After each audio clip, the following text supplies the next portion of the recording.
Lucky 88. Gorgeous.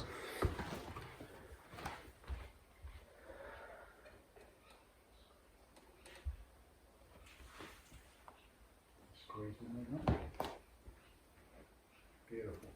Like you do a bit of yoga, right? Yeah, I know, right? Do you know about any of your past lives? A couple. Yeah. Yeah, a couple. It's not an area that I've really intentionally explored. Yeah. But it's an area that's come up a couple of times through various therapies, etc. So, yeah. I went and saw this healer when I was in Goa. Mm-hmm. And before this, I already had this, like, because with my breathwork mentor, I went to a lecture of his, and then he started to talk about, it was on the last day, and he's talking about stuff, and he said the word swami, and I felt this sharp thing in my heart. It was like, oh, and then I started to cry, and I was like, what the fuck? And I said that to him, and he's like, you're probably a swami with me. And I was like, okay, that's cool. And then when I was in India, I was, long story short, I was, at this point, I was really struggling. And I was looking for help, and I found this healer guy, and I'm sitting there with him, and the first, he's had a bit of a chat to me, and then he just sort of looks at me, and he stares at me, and he's like, I can see an Indian man. What the fuck? What are you on about, mate? Oh, that's bad. Yeah. Well, it's got a lot more dimensions to it, mate, than what we think in this little mind sometimes that we have. So just just bring it a bit closer to you, because they're pretty good. Okay,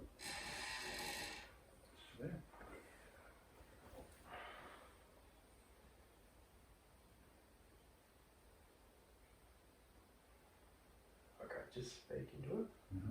Amazing, we're on it. How's our volume? Yeah. Sound all right? Is that better? Perfect. All right, good. You can see that volume on your screen? Yeah, so we're good. Beautiful, mate. Beautiful. Mark, Chris. mate, welcome to the Pondering Beach. No, it's a real honour to be here, mate. And, thank you so much. And we're sitting in my little house on Kangaroo Island, so it's nice for you to come and visit. Thank you. Oh, mate, it's a joy. Thank you for having me. It's such a beautiful home. Yeah. Like, wow. I'll take a quick video of it so people can have a look. Yeah. It's just special. You can tell the person who created this place, and it's not just one person, it's evolved, but you can tell the creators of this place loved it. Yeah. You can really feel it. It feels very anchored in nature, and yet it's got this wide expanse at the front where you get a view of the ocean, and yet the kangaroos and the bees and the chickens are just literally outside the door there, mate. Oh, look at your veggie garden. Yeah, little veggie garden up there, little chooks up above the veggie garden, beehive just down below you there, over your left shoulder. So it's all a work in progress. I'm kind of self-taught. Yep. But it's coming along all right, mate. Yeah.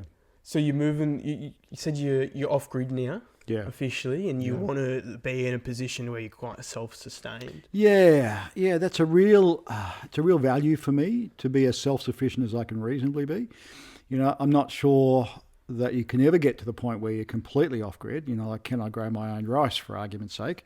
But I can produce a lot. And fortunately on the island, you know, there are also people who are of a like mind. So you can form these connections and friendships and communities and share produce. There's a number of times throughout the month where various people get together and they share any abundance that they've got. You know, so you bring along some beetroots, and, you know, they might have some eggs, and so you go.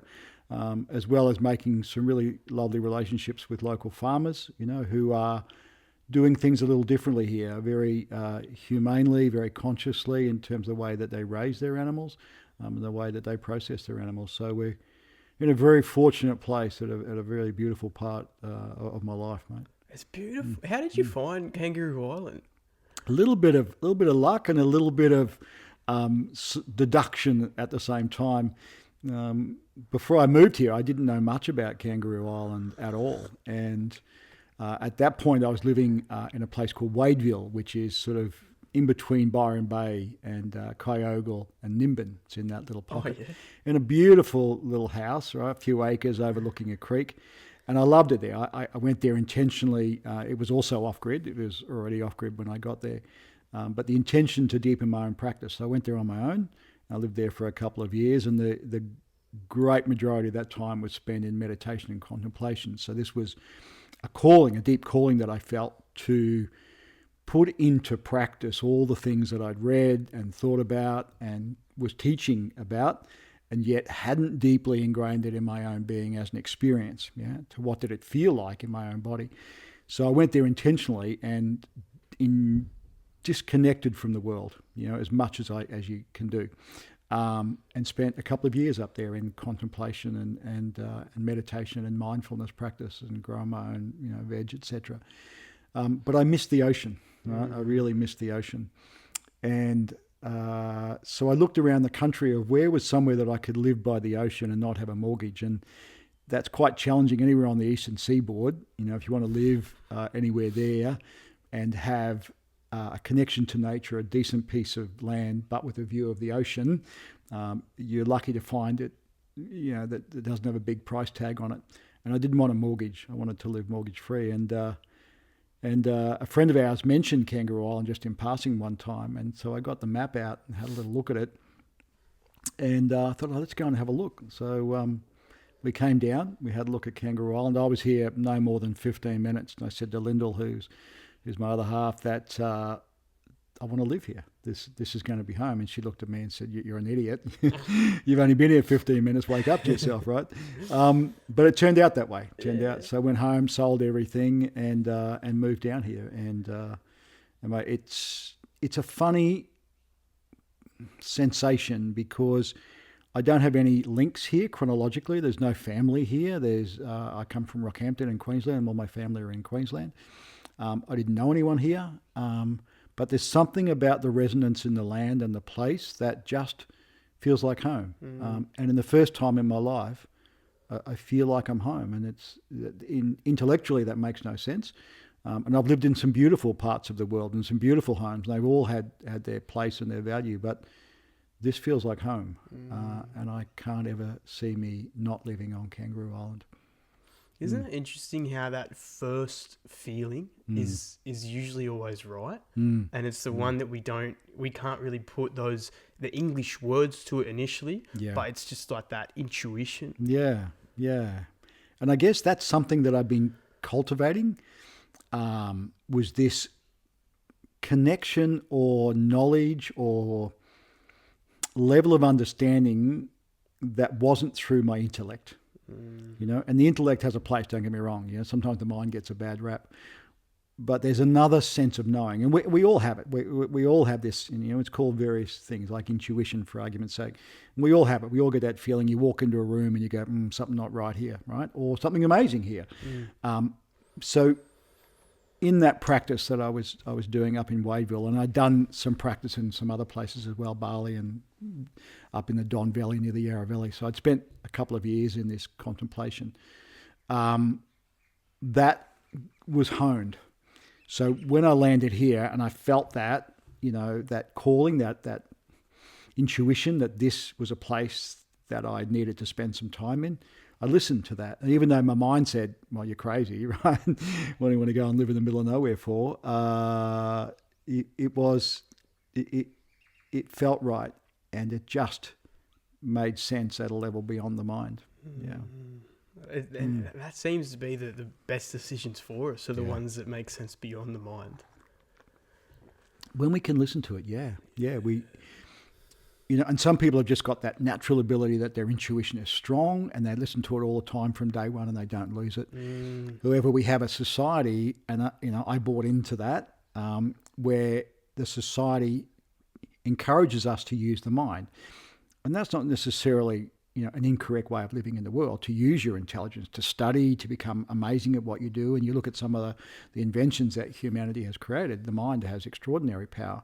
But the mind will only take you so far. And we all have this intuition. Whether you want to block it or walk away from it or ignore it or call it woo-woo or not, it exists nonetheless. Some people have it quite strong, and other people like me take an opportunity to do our best to cultivate it as deep as we can in this life. And that for me has guided me so beautifully over the last 4 or 5 years that I've ended up in places that my mind would say no, but this intuition, my heart said yes. And the thing I love about this practice, and I wouldn't say I'm an expert in it just yet, but the thing I love about this practice is that sometimes when you think about what you should be doing, and you use intellect, use the mind, you get a list of positives and negatives. These are the things that really work in that situation. Should I go this way or that way, or my career or my house? We make lists, right? Good and bad, etc. And we balance those up, and whichever side has got the more things on it wins, right? And we often go that way. The beauty of intuition and heart is that it's crystal clear. There is no wavering. There is no, is this a good idea or a bad idea? Should I not? It's just an unwavering sense of this is it. Right? And there's no debate. There's no misunderstanding. It's just pure clarity. And if you choose to follow that, it will not lead you astray. You might end up in places that you didn't think you were going to end up, but it will be serving you in the highest version of you. Mm. There's 2 questions I have, and you take us down whatever path you feel first. I know we just spoke about it, but what is intuition, and then what is the mind? Mm-hmm. So, your understanding, of course. Yeah. So there's different levels of mind. Yeah. So there's part of our mind that we can switch on to solve a problem, right, and or to keep us safe. That part of the mind is extraordinarily powerful and extraordinarily clearly useful, right? To solve problems and keep us safe, yeah? Then there's a part of the mind that is creative, that the artists use, the dancers use, the painters use, the surfers use, right? So when those people are in flow, they're going with our mind. And Einstein said some of his most extraordinary concepts came to him when he was not thinking, when he was not sitting down trying to analyze those exquisitely complex mathematical equations. It was when he sat and he was in flow that a different paradigm came. So the mind has the ability to work within a set parameters and will be of great service to us there. But there's also a part of our mind that is in what I call flow, yeah, that takes us to a different state, a different understanding, right? It starts to tap us into this part of our intuition and wisdom. But there's also a part of our mind that's a little messy, right? It's called the default mode of the mind. And that's where we go into those offline times. And we, me included, we all end up in those places from time to time where we find ourselves ruminating on things. Someone said something, I did something, or what might have happened. And we're often offline, right? We're often spending time thinking about things that have either gone or thinking about things that may or may not occur in the future, yeah?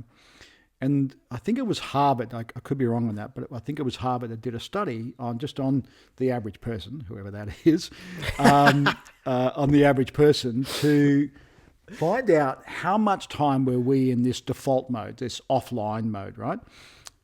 Compared to being present, having conversations, being completely present in this moment, right? We spend something, I forget the exact number, but it's something like 84 or 85% of our waking time for the average person offline, right? Thinking about, so, you can be having a cup of tea with someone as we are now and still be thinking about someone somewhere else, right? As opposed to being completely present. So how much of our time were we spending offline? 84 or 85% was the number that came out of this particular study that was done. So if you then extrapolate that out and think about that, you put that over the length of a life, and just say you live to 100 years of age. Most of us don't, but let's just say you live to 100. 85 years of your life, you were somewhere other than where you were. You were thinking about something else other than what was actually in front of you. You spent 85 years of your life somewhere else other than where you actually were. That for me was a game changer, which was one of the things that motivated me to do more present mind awareness, this work on being completely present, which then led me into this sense of intuition, of wisdom that is beyond mind, yeah. And at first I was like most people to go, does it really exist? Is it just, a bit of smoke and mirrors and, people are using it for different reasons? And what I found through my own personal experience, and I'm a sample of one, my own personal experience was that it is real. It is an exquisite state to be in. And it's a state that brings us back to what I call homeostasis, to balance. Yeah. And that's where things like your nervous system, your digestive system, your breath, your heart rate all start to gently self-regulate. The mind begins to get quieter. I wouldn't say it ever stops, but it begins to get quieter. Our attachments into thought and that rumination that a lot of us get involved in tends to slow up as well. And there's a deep calling, a deep sense of knowing. And it's almost like it comes as a temperature. You feel it as a warmth in your body, right? And you can choose to listen to it or not. It doesn't come with words, doesn't come with a script, but it comes with, it's almost like a calling or a pull or even sometimes a push in a particular direction. But it's a beautiful way to live. It doesn't mean that you drop your intellect and you walk around all day, just listening to your intuition. Intellect is useful. You want to build a fence, you want to build a veggie garden. You use your intellect to be able to do that. But can you use your intellect and still be completely present in your intuition? Where's the right place to put that veggie garden? Where does it feel like it wants to be?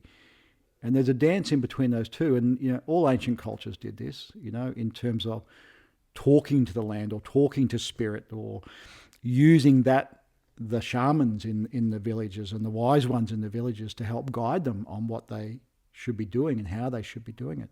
So it wasn't just living with intellect, it was living with a connection into an energy and a level of intelligence that is beyond mind, And mind, in my experience so far, and it's just as at today, that mind's not the highest form of intelligence. It's just not, right? And it's useful and it's valuable when it's used as a tool. When it runs the show, when we're in default mode, right, and it's running the show, then our life is rarely ever going to be at its full potential. Yeah. So if we can learn to balance the two and have the mind as a servant, and we pull it in when we need it, and we train it, we pull it in when we need it, it's a beautiful servant, but it's a terrible master and can rule and to some degree ruin our lives. Yeah. So mind, in a lot of the Eastern cultures is seen as disease. We have to cultivate and train the mind. If you think of it like a puppy, right? A puppy, a monkey, right? Monkey mind jumping from tree to tree. It's a bit like a puppy. You leave a puppy outside with your brand new shoes, they're going to chew them, right? That's just what puppies do. But over time, with kindness and love, if you train that puppy, right, it becomes a small dog and a big dog, or it doesn't eat your shoes, right? So it's a matter of training the mind as we would train to run a marathon, as we would train to learn to play the piano. We as humanity, I believe strongly that we need to spend more time training the mind. And there are various ways of doing that, like meditation, mindfulness practices, etc., that are all well documented scientifically. But an untrained mind can lead you down a path of an unhappy life and an unfulfilled life, because we get so imprinted by society and others' expectations that we follow what we think is the right thing to do. And all of us are, all of us are trying to do the right thing, do what we can with what we know. But we haven't spent the time to tap into the wisdom that's inside of us all. Would you say that it's selfish to have an untrained mind, or like an ignorance to thinking that you are... What am I trying to say? I've lost it. I'm going to ask a different question. Yep. Why do we associate intuition with the word feeling? Because it comes as feeling's the closest word that we can give to it in the English language that we know, right? We know what a feeling, we know what love is, right? We know what uncertainty is, we know what fear is. It's a feeling inside of us. So often intuition will present itself in a similar way. So we call it a feeling. So it's a felt experience. Yeah, it's the best way. So I guess from that, the word feeling is probably the closest that we can get to it. It's not so much it's a feeling with a message. It's not a feeling of, oh, I feel love. It's a feeling of a message that comes through. And it's a guidance. And it might, for some people, it comes in very clear words. For other people, it just comes in an idea. Or for other people, it goes, oh, God, I just need to turn left here. I don't know why. Yeah. I just need to turn left here and not right. I don't know why, but I'm just going to follow that and go. So it comes, it's almost like, like spirit almost to guide us in a direction that will help us reach our highest potential. What is the linkage to the heart? Because we spoke about the heart a lot at this meditation retreat. Yeah. How does this all connect to the heart? And then what's the heart's role? Oh, my God. If we could all spend more time in our heart, would the world not be a better place? Okay, so this is my understanding so far, right? Is that there is intelligence everywhere in your body, in everyone's body. It's in your big toe, it's in your ankle, it's in your ear, it's in your gut, right? It's everywhere. It's in your kidneys. There's intelligence. If you think about the number of things that are going on inside your body right now that you are not aware of and you are not in control of, right? Digestion, fighting off disease, your heart is beating, you're breathing, you're processing oxygen, you're eliminating all this is going on without your conscious control. So the body is an extraordinarily wise, complex, beautiful organism. Yeah.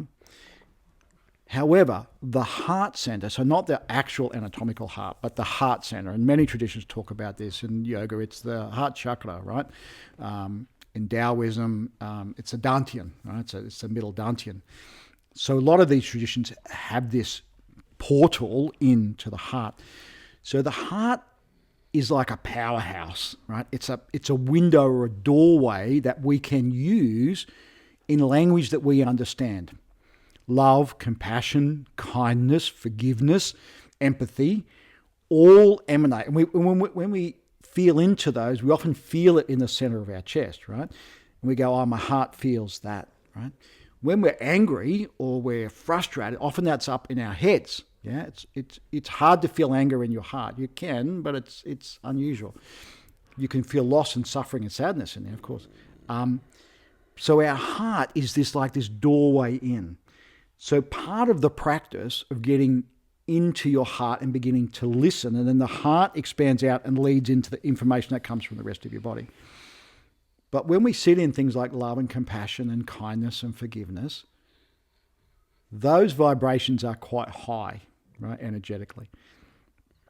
And therefore, we begin the practice of, first of all, mechanically cultivating those. That then taps us into our heart. That then we begin to feel, right, into this space. And that then emanates out through the rest of the body. So you can, in time, listen. You'll know when your kidneys are not happy. You'll know when your liver is not. You'll know when your digestive system is not. You might not know exactly what's causing it, but you go, oh, maybe I shouldn't eat that particular food for a few days, right? I'm feeling something there. But it also goes beyond the body. It goes out into your way of being in the world and your interaction with other beings, and helps us cultivate an ability to be able to see the beauty, the love, the kindness behind and inside of every other being. Now, you might not know them. In fact, you might not even like them, right? You might have had a disagreement with them. But behind the eyes, behind the exterior, behind the behaviors is an exquisite, beautiful human being doing the best that they can with what they've got and the experiences and the karma that they bring with them and their state of mind. So the two great things that cause us a barrier in life, according to the Vedic teachings and the teachings that I follow at the moment, and Buddhist teachings, is mind and karma. And for people who are not familiar with karma, karma is stuff that you bring with you, right? Negative vibration, low vibration. The word negative sometimes conjures up good and bad, but low vibration. So fear, greed, anger, that level of vibration, right, which creates separation, which creates wars. The vibration through your heart of compassion, love, forgiveness, connection is a much higher vibration, and that brings people together, right? So this is where the heart is so powerful in being able to guide us to sit in a high vibration. When we sit in a high vibration, we're all energy. We attract higher vibration people into our lives and experiences and our thoughts. And so it goes. So this is why the heart's such an incredible tool for us to be able to use. And it's accessible. And we can put it into a language and a practice that we understand. When you started to talk about the heart, you could feel it. You're very passionate about it. Has it always been like this? No. Have you always been so passionate about the heart? No. What No. brought this about? So, well, can I say yes and no? When I was a little tacker, 4, 5, 6, that heart, that calling into a higher understanding, that feeling that there was more to life than just this was as it is for many, many, many, kids, infants, littlies. We're born with this purity of consciousness and we lose it over time, right? So that was there. Then I bought into societal norms, right? To be successful in the world, I needed to do a series of things, right? And that series of things required my mind. So I intentionally disconnected, as we all do, from those feelings of intuition and love and compassion and kindness and heart, right? And focused on the mind and career and being as successful and winning at everything that I did, and drove myself to the point where my whole life looked from the outside to be incredible, right? That I had all of these achievements, had achieved everything that I'd set out to achieve, and yet inside of me I was empty. Yeah. So that emptiness caused me to go, if I've done everything that I think I should be doing, and I've used my mind to its fullest ability in this life, and I've achieved a big bank account and a good job and houses and all those things that we think are important, they're not unimportant, they're good to have, but they don't bring happiness. So I then went down a whole nother journey to go, why, if I've achieved everything that society and I, because I'd bought into it, thought I needed to be happy, and I'm still not there, which then called me into the journey of exploration of the heart, which I traveled to India and I did some yoga and so it went from there. So I came back to that, and really for the last sort of 15, 18 years of my life, I've explored that. And in the last 7 or 8 years, I've explored it almost as a full-time passion. Yeah. Were you always spiritual? I would really love to, because I know that you said you made this realization that you'd done all the stuff that you thought you should, and then you realized that maybe you're missing something, and then you went to India. But it's not that simple. It's not like it was that. No. But what? Have you always been spiritual? Like, what was there a standout moment that made you go, okay, I need to go to India. I need to do this. Like, what was the thing that really pushed you through? Because you contemplated it, but there was obviously more to it. Yeah. So my marriage broke down. All kind of happened simultaneously through my own doing. Yeah. She is a beautiful human being, and that relationship faltered because of my behaviours, and my behaviours were as a result of being offline, and being offline was because I was so busy. Yeah. I was so busy in my head doing, and like a lot of us do, I'm not anyone, special in that regard, but to work 70, 80 hours a week, right? And do all the things that I thought that, a husband, a man should be doing. That is to provide, right? And I thought if I could provide unconditionally, then I was successful and I would be happy. But where I was in my head. I wasn't spending any time in my heart, any time in my body, and therefore a number of my behaviours were completely offline. Yeah. So that was a turning point in me, and my physical. So that was part of it, and then my physical body was starting to break down. I was abusing my body. I was drinking far too much, eating far too much, and my body, even at that age, that was in my very early 40s, right, was starting to break down. I was getting old. And I went, boy, something's got to give here, right? And then that feeling of when I was a little tacker, that feeling came back. And I went, you know what, maybe initially I started exploring yoga because I had a surfing injury. I hurt my shoulder. It's kind of happened at the same time as well. And was it your left shoulder? Yeah. Interesting. Yeah. And interesting you asked that. So, and I've been to the usual, sort of treatments, and that, it was getting some improvement, but and someone I was working with, I was in corporate, right? And someone said, do some yoga. At that stage, I went, like, what's this yoga thing all about, right? But anyway, I went and did some yoga, and as is often the case, fell in love with yoga. So all those things kind of happened simultaneously. I started to explore yoga, started to read some of the text, and I went, I don't know anything about Hinduism or Buddhism or Taoism, but there's something in this language and something in these philosophies that resonates deeply with me. I'm not from that culture, and yet their language of loving kindness really hit me, right? Because in essence, that's the pointer of all great traditions, is to reconnect back to that which we already are. And in the clunky human English language, that's loving kindness. So that kind of sparked an inquiry, and I went, as often we do as humans, to go, okay, if I want to inquire into this field, how do I best do that? Well, you go the whole hog, don't you? You don't just pick up a book and sit in your garage and read it. I went to India. Right? I'm going to do this. I'm going to do it proper, right? So that was a legacy of the masculine that just says you need to solve it. You need to solve it quick, right? So I got on a plane and dressed in yogi gear, and off I went to India, and I ended up doing a number of trips back to India. But that journey to India and that way of viewing the world through the eyes of devotion to something bigger than yourself fundamentally changed the direction I came home. I studied a bit more yoga. I opened a studio, gave up my job, and then that one studio became 2 studios, and we had a group of teachers, and things were going exceptionally well. Then, of course, COVID hit, and as it did for everyone in the world, and turned everything upside down, including the business that I had, which caused me to go on that sabbatical and go further into my own inquiry, because I stepped away from the businesses. So it was that point of, I guess in summary, everything that I'd done up to that point in my life, I did because I thought that's what I needed to do, right? I drank the Kool-Aid. I bought into societal norms. It said, you will have this, this, and this by the time that you're 40, right?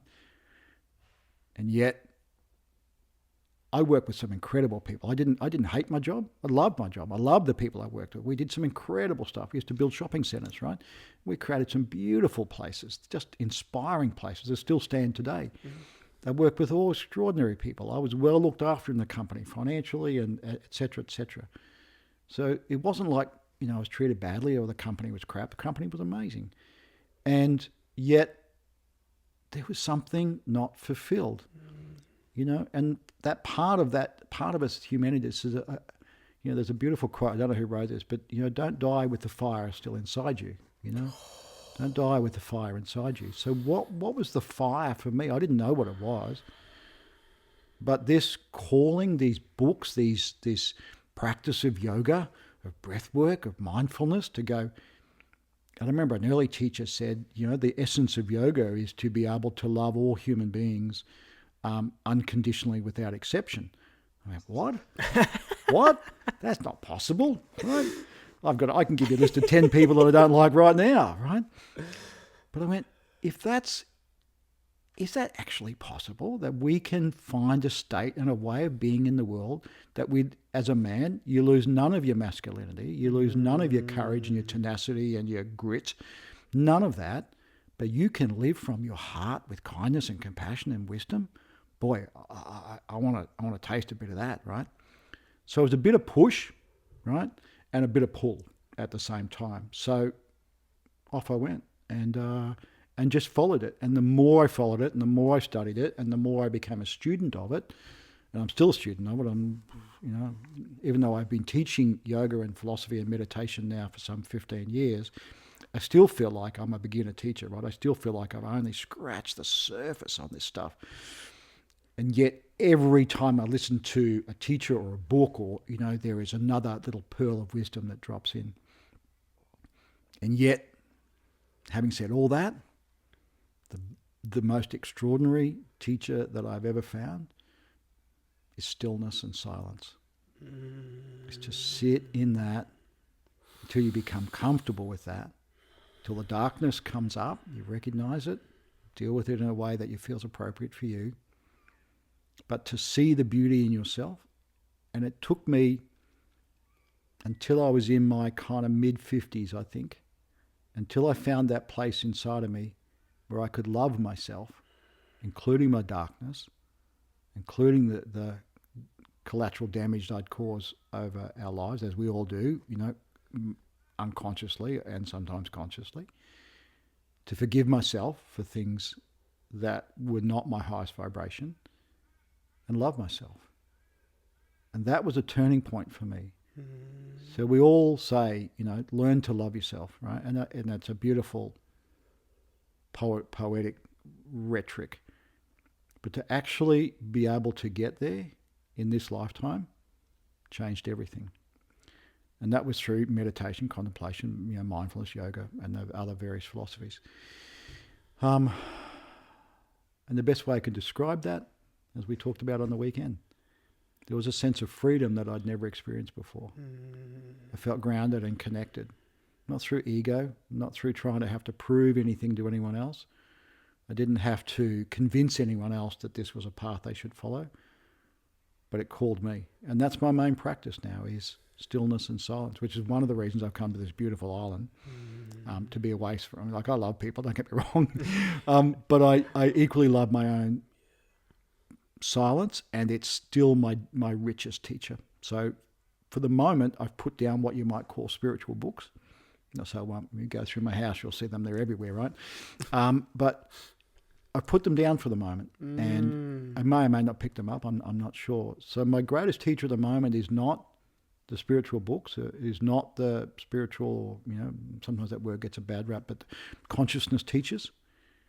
My biggest teacher at the moment is to sit still and learn to become comfortable with what's arising in me, and to detach from the thinking mind.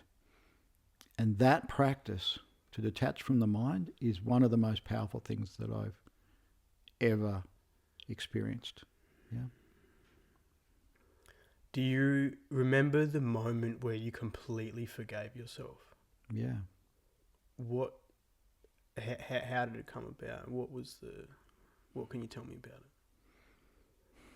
I was fortunate enough to spend some time at a place called Amarat, which is a meditation and retreat centre in the Don Valley out near Yarra Valley, at the outskirts of Melbourne. And I knew the person who was the manager there, and they used to hire the venue out for retreats. And I contacted her one day and said, can I come and live there and be the caretaker? So it was at a period of time where they didn't have a lot of retreats booked. It was during the winter time.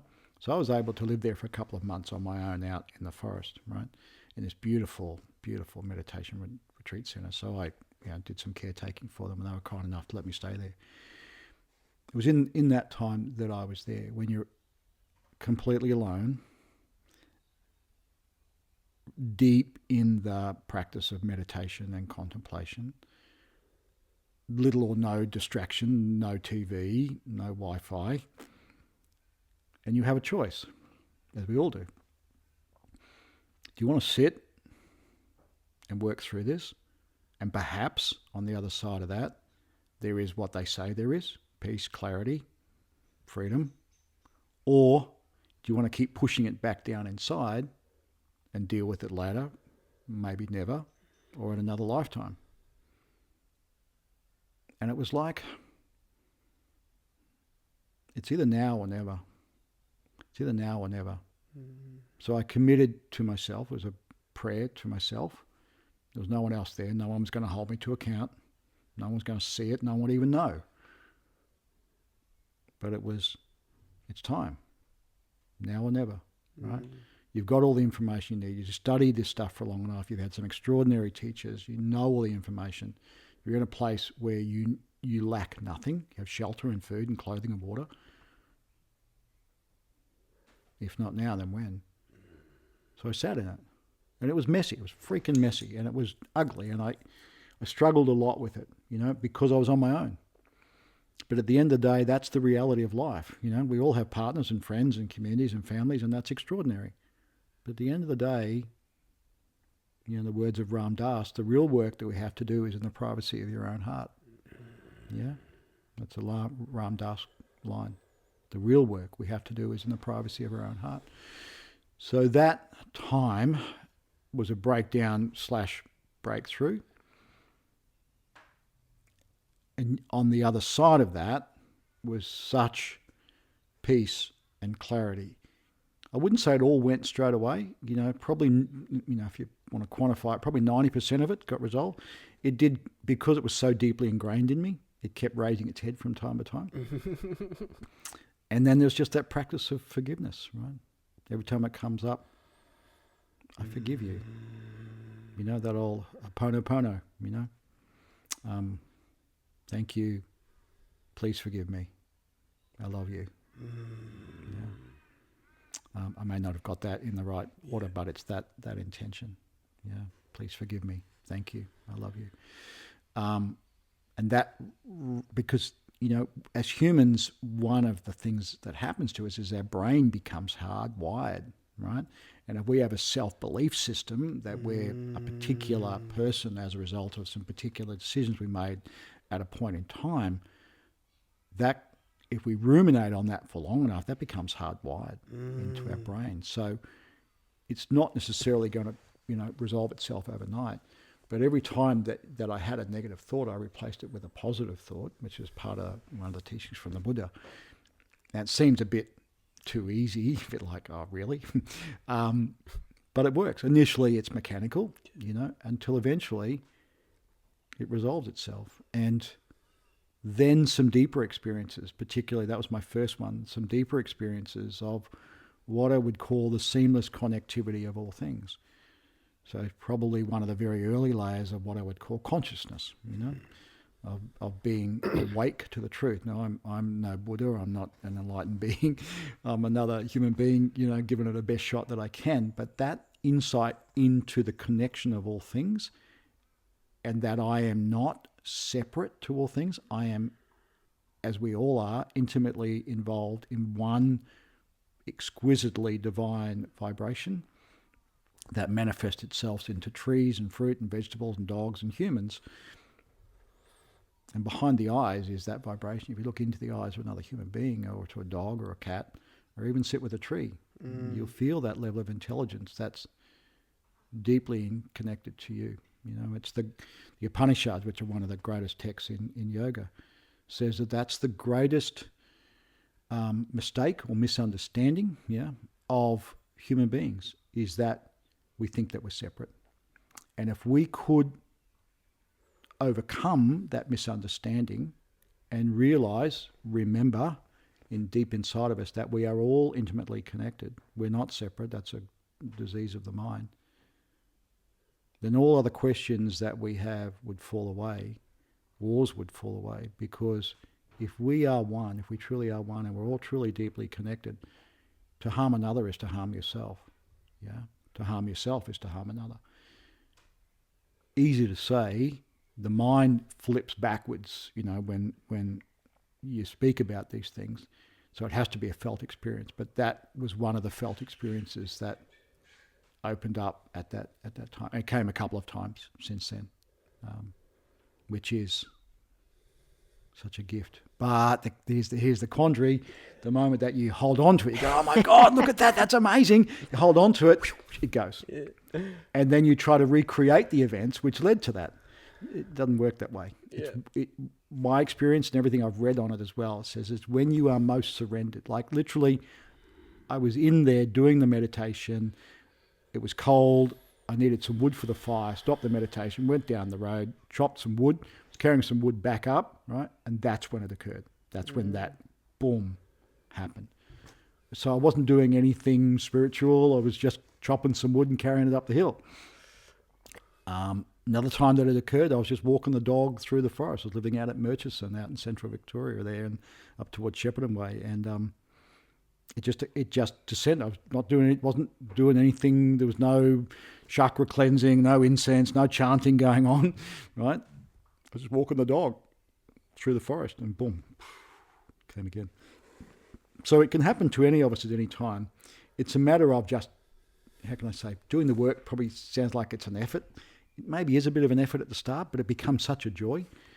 And there are various pathways to it, meditation, mindfulness, scriptures, self-forgiveness, self-love, being of service. There's all sorts of different ways to do it. But all I can say, if anyone's listening and if this will spark, do it.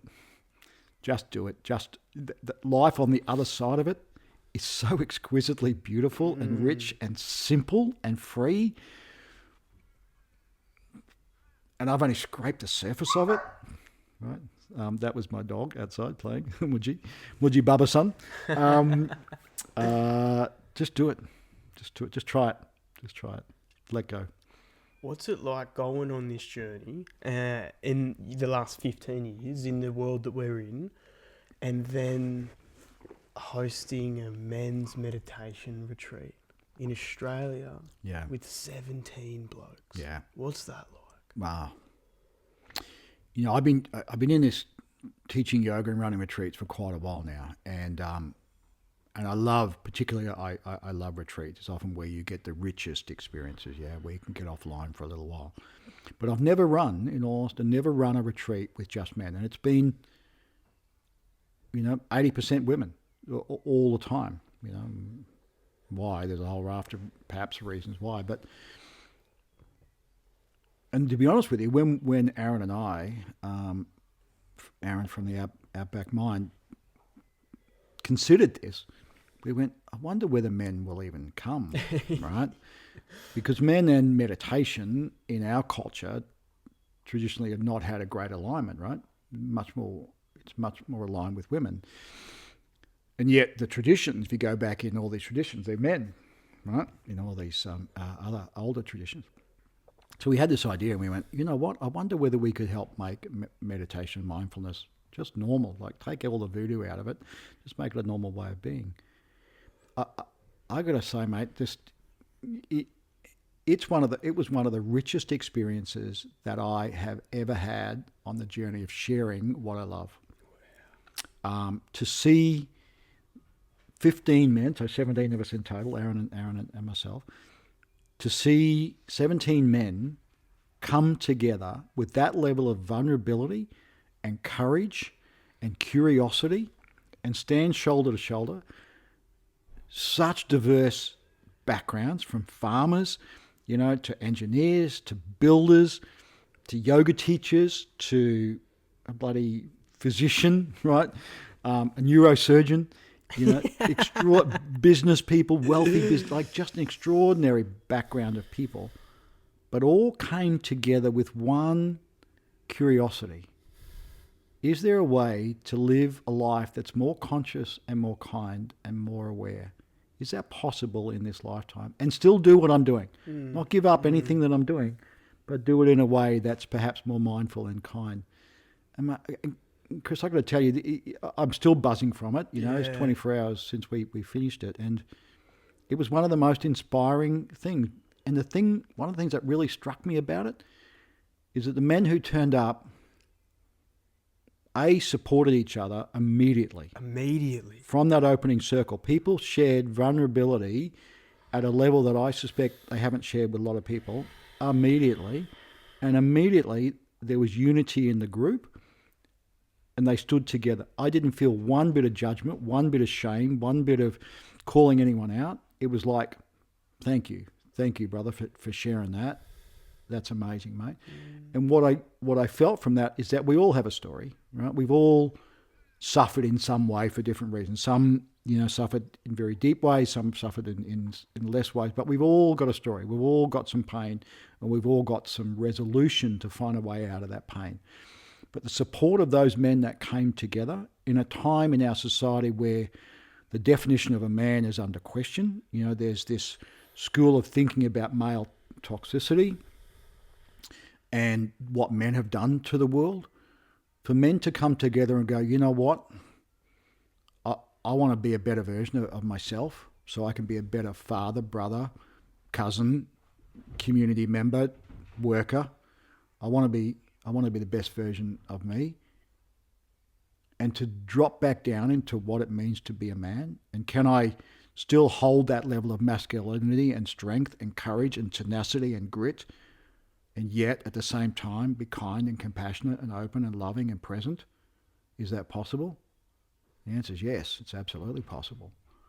And those men who, some had a very deep meditation practice and some had no idea what meditation even was, all walked away from that to go, you know what?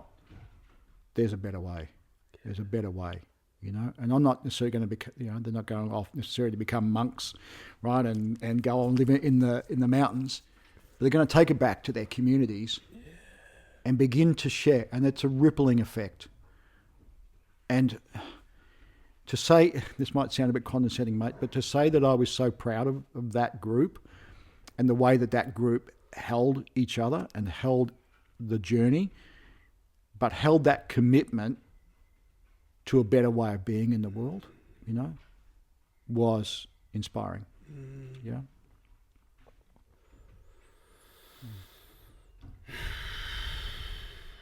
There's hope. There's hope. Yeah. What a special weekend, eh? Yeah. You know, and it gave me hope, mate. I use that word and I use it from my heart. You know, sometimes you look out in the world and it looks messy, and it is messy, you know, and it looks like humanity's tearing itself apart. But what we don't see is the love. We don't, like that story of us 15 men deeply, richly, sincerely contemplating a better way to be in the world. That's not going to be on the news. Not going to be anywhere that you're going to see. And we're not alone. There's people doing that all over the world, right? But what we'll see is the wars and the torment and the separation. But equally, there is an undercurrent, strong undercurrent, to come back to kindness, to come back to love, to come back to peace. But it begins with yourself. There'll only be the level of peace in the world that matches a level of peace in your own heart. And again, the words of Ram Dass, do the work in the privacy of your own heart, like those 15 men have started to do and showed that tenacity and that courage, that it's possible. Not only can those families and communities live in a richer way, but perhaps, mate, maybe that we set a different vibration for future generations. Now, that might sound audacious, but it's possible. Absolutely. Yeah. Absolutely. Yeah.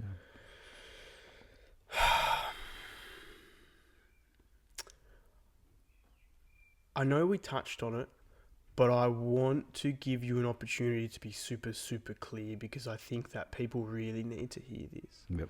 What does it mean to be a man from your perspective? Yeah.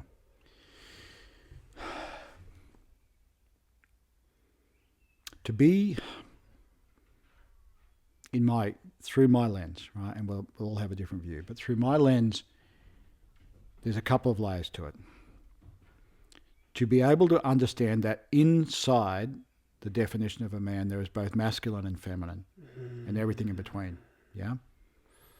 And it's a bit like most people, I imagine, will be familiar with the yin yang symbol, right? That black and white symbol with the two half circles on it. You might take that analogy into this discussion. And when you see that circle, it's half black, half white, but there's a dot of white in the black and there's a dot of black in the white, yeah, which indicates that nothing is absolute. So within the definition, as I feel it, of a man, there is both masculine and feminine. What I think has happened to us is that we have, as men, we focused on the masculine, right?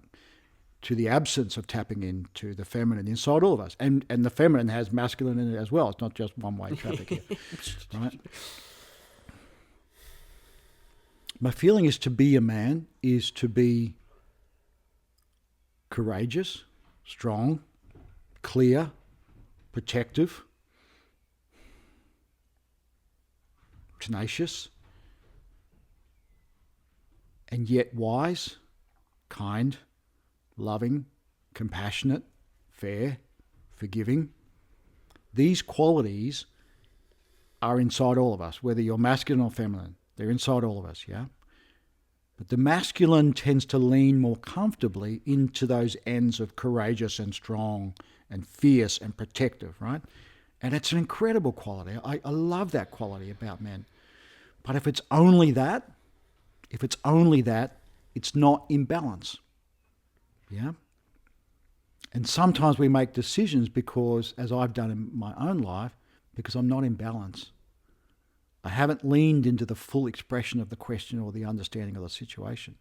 So if we as men can begin to believe that it is possible to lean into those extraordinary qualities which are more on the feminine spectrum of love and kindness and compassion and family and community and connection, birth. I mean, God, look at the gift that women have got, being able to birth a child, my goodness. If we can lean into that and know that there is that quality inside all of us and have a balance of that, not lose any of that masculinity. Because there's a misunderstanding sometimes I feel with some men, is if I go down that path, mate, of meditation and yoga and mindfulness or whatever variation of that you want to explore, that I will lose my masculinity. It's a bit non-manly, mate, that sort of yoga stuff, right? Nothing could be further from the truth. It teaches you the whole perspective of being human. And part of being human is the qualities of both masculine and feminine. And that men have a skew one way and women have a skew the other way. And thank God we're different. But we balance each other. But for men, if we're only in one end of the spectrum, we're not living our fullest potential. Yeah. And what I can share from my own experience and from what I've seen from the men that have walked the journey with me or even been my teachers, and they've been predominantly men as well, is you lose nothing of your masculinity. In fact, there is more, in my opinion, there's more respect and admiration for a man who can stand his own ground solidly, clear, anchored, but with an open heart, a clear mind, his feet anchored in the ground, right? That quality changes the world. Yeah. So the masculine, what it is to be a man, I guess everyone will have their own definition. But did I give you a definition or a description? I'm not sure. But that's, to me, is to surrender into that part of you which already exists. And we all know it exists. To let go of the notion that if you soften into that part of you which is perceived to be on the feminine end of the spectrum, that you will somehow or other lose your masculinity. That is a fundamental untruth. That is fundamentally untrue. Society has taught us that.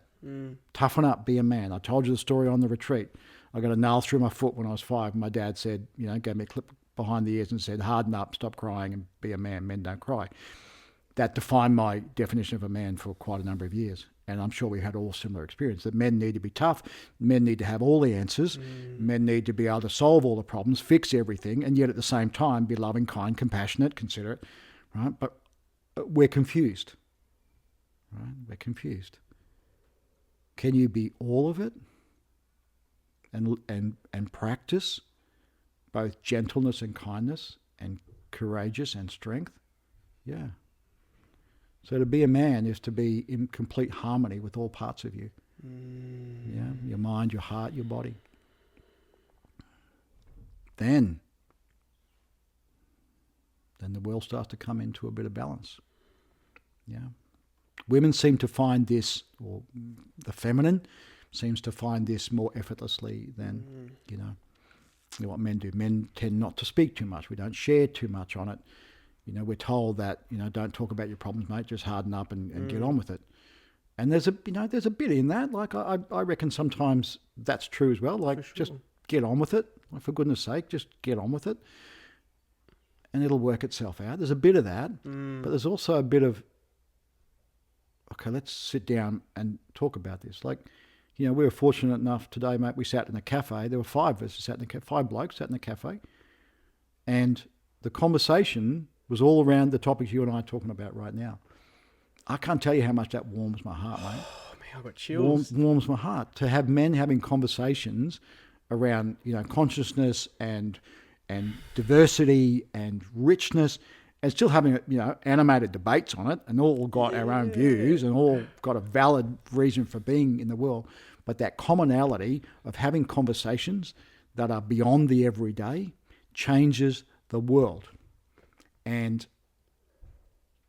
we look outside and we go, what can I do? What can one person do to help fix the world?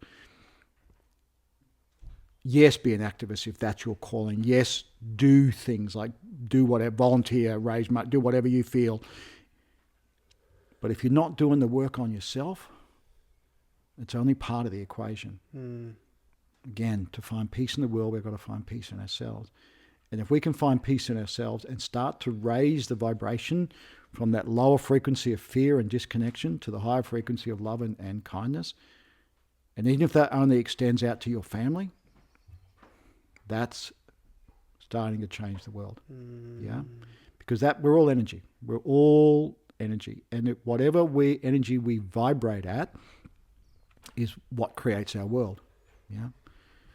So despite the very low vibration that's going on in a lot of world, according to the media, and you can ask how much is actually going on versus what's reported as a percentage, the higher vibration, if we can move towards it consciously, through things like meditation and tapping into other parts of you, your intuition, etc., it doesn't take more than about 30%, right, to start to shift the world. Yeah, so do it. That's something you can contribute to the world by contributing to your own personal growth and development. Yeah. I think most men can probably relate to this confusion of what it is to be a man, especially when it comes into the feeling and emotion side. One thing that's been interesting in my journey is I intellectually and consciously learn things very fast, but my body was still very, very, very young. Yeah. And so what was interesting in my journey so far was learning to slow the mind down so that the body can catch up. And then, so what does that mean? Well, it was acknowledging that I also had beliefs around what it means to cry, and that I had a huge belief that it was weak to cry. Yeah. And then so when I'd be going full throttle on this healing stuff, breath work or whatever else, I'd be going full throttle 300 Ks down the mountain. But then I've got this belief that it's weak to cry. So it's like I'm trying to drive real fast, but I keep hitting fucking kangaroos and wombats. Yeah. Yeah. And that's it. That's a block, I imagine, for a lot of men. It was for me. Men don't cry. Harden up, push it down, get on with it. And as I said, to a degree, I kind of get that. But everything that you push down, never goes away. We're told to harden up and push that away and just get on with it. But that energy remains in our body. And science is telling us that now. So we need to release that. And whether that's crying or laughter or meditation or yin yoga or releasing that energy, that stuck energy in your body, it's not just woo-woo anymore, right? It's actually scientifically proven traumas, small, big, medium, large, remain in your body until they get resolved, right? And there's various ways of resolving them. But if they stay stuck in your body, they're going to determine and help determine your life, unconsciously sometimes. And as men, sometimes when those emotions come up and we feel like we want to cry or we feel like something's not right, what do? We go to the gym, right? We go for a run, we grab a beer, right? Or we distract ourselves one way or another, right? I used to cycle a lot, so I'd get on the bike and I'd go and smash myself, right? Thinking if I can just sweat this out and grit this out, push this out, it'll go away. It never did. It went away for a little while, right? Because I got home so exhausted. But how many times as men do we do that? Do we distract ourselves? And being busy in our jobs, roles, careers, etc., is one of the biggest distractions. We spend far too much of our time working, and I understand why we need to, cost of living, and it's not a judgment of anyone. the way that the world is set up. However, being busy has become a badge of honor, and yet the being still, the sitting, the quietness is the thing that counterbalances that brings your nervous system back into alignment, which allows you to then resolve the issues that have been stuck in you, right? And it's not to say go to the gym or go for a run or whatever isn't help. Of course it is. It's an amazing thing to do, but it's not going to fix the problem. You got to sit down and work through it in a way that's appropriate for you on your own or with others. Sometimes hard on your own if you don't have the tools, of course. But let go of that notion of what we think it is to be a man. Because, and one of the reasons I say that is, you look at what's happened in the world over the last couple of 100 years. The world's been predominantly, not exclusively, but predominantly run by men. And I wouldn't say, mate, we've done a great job.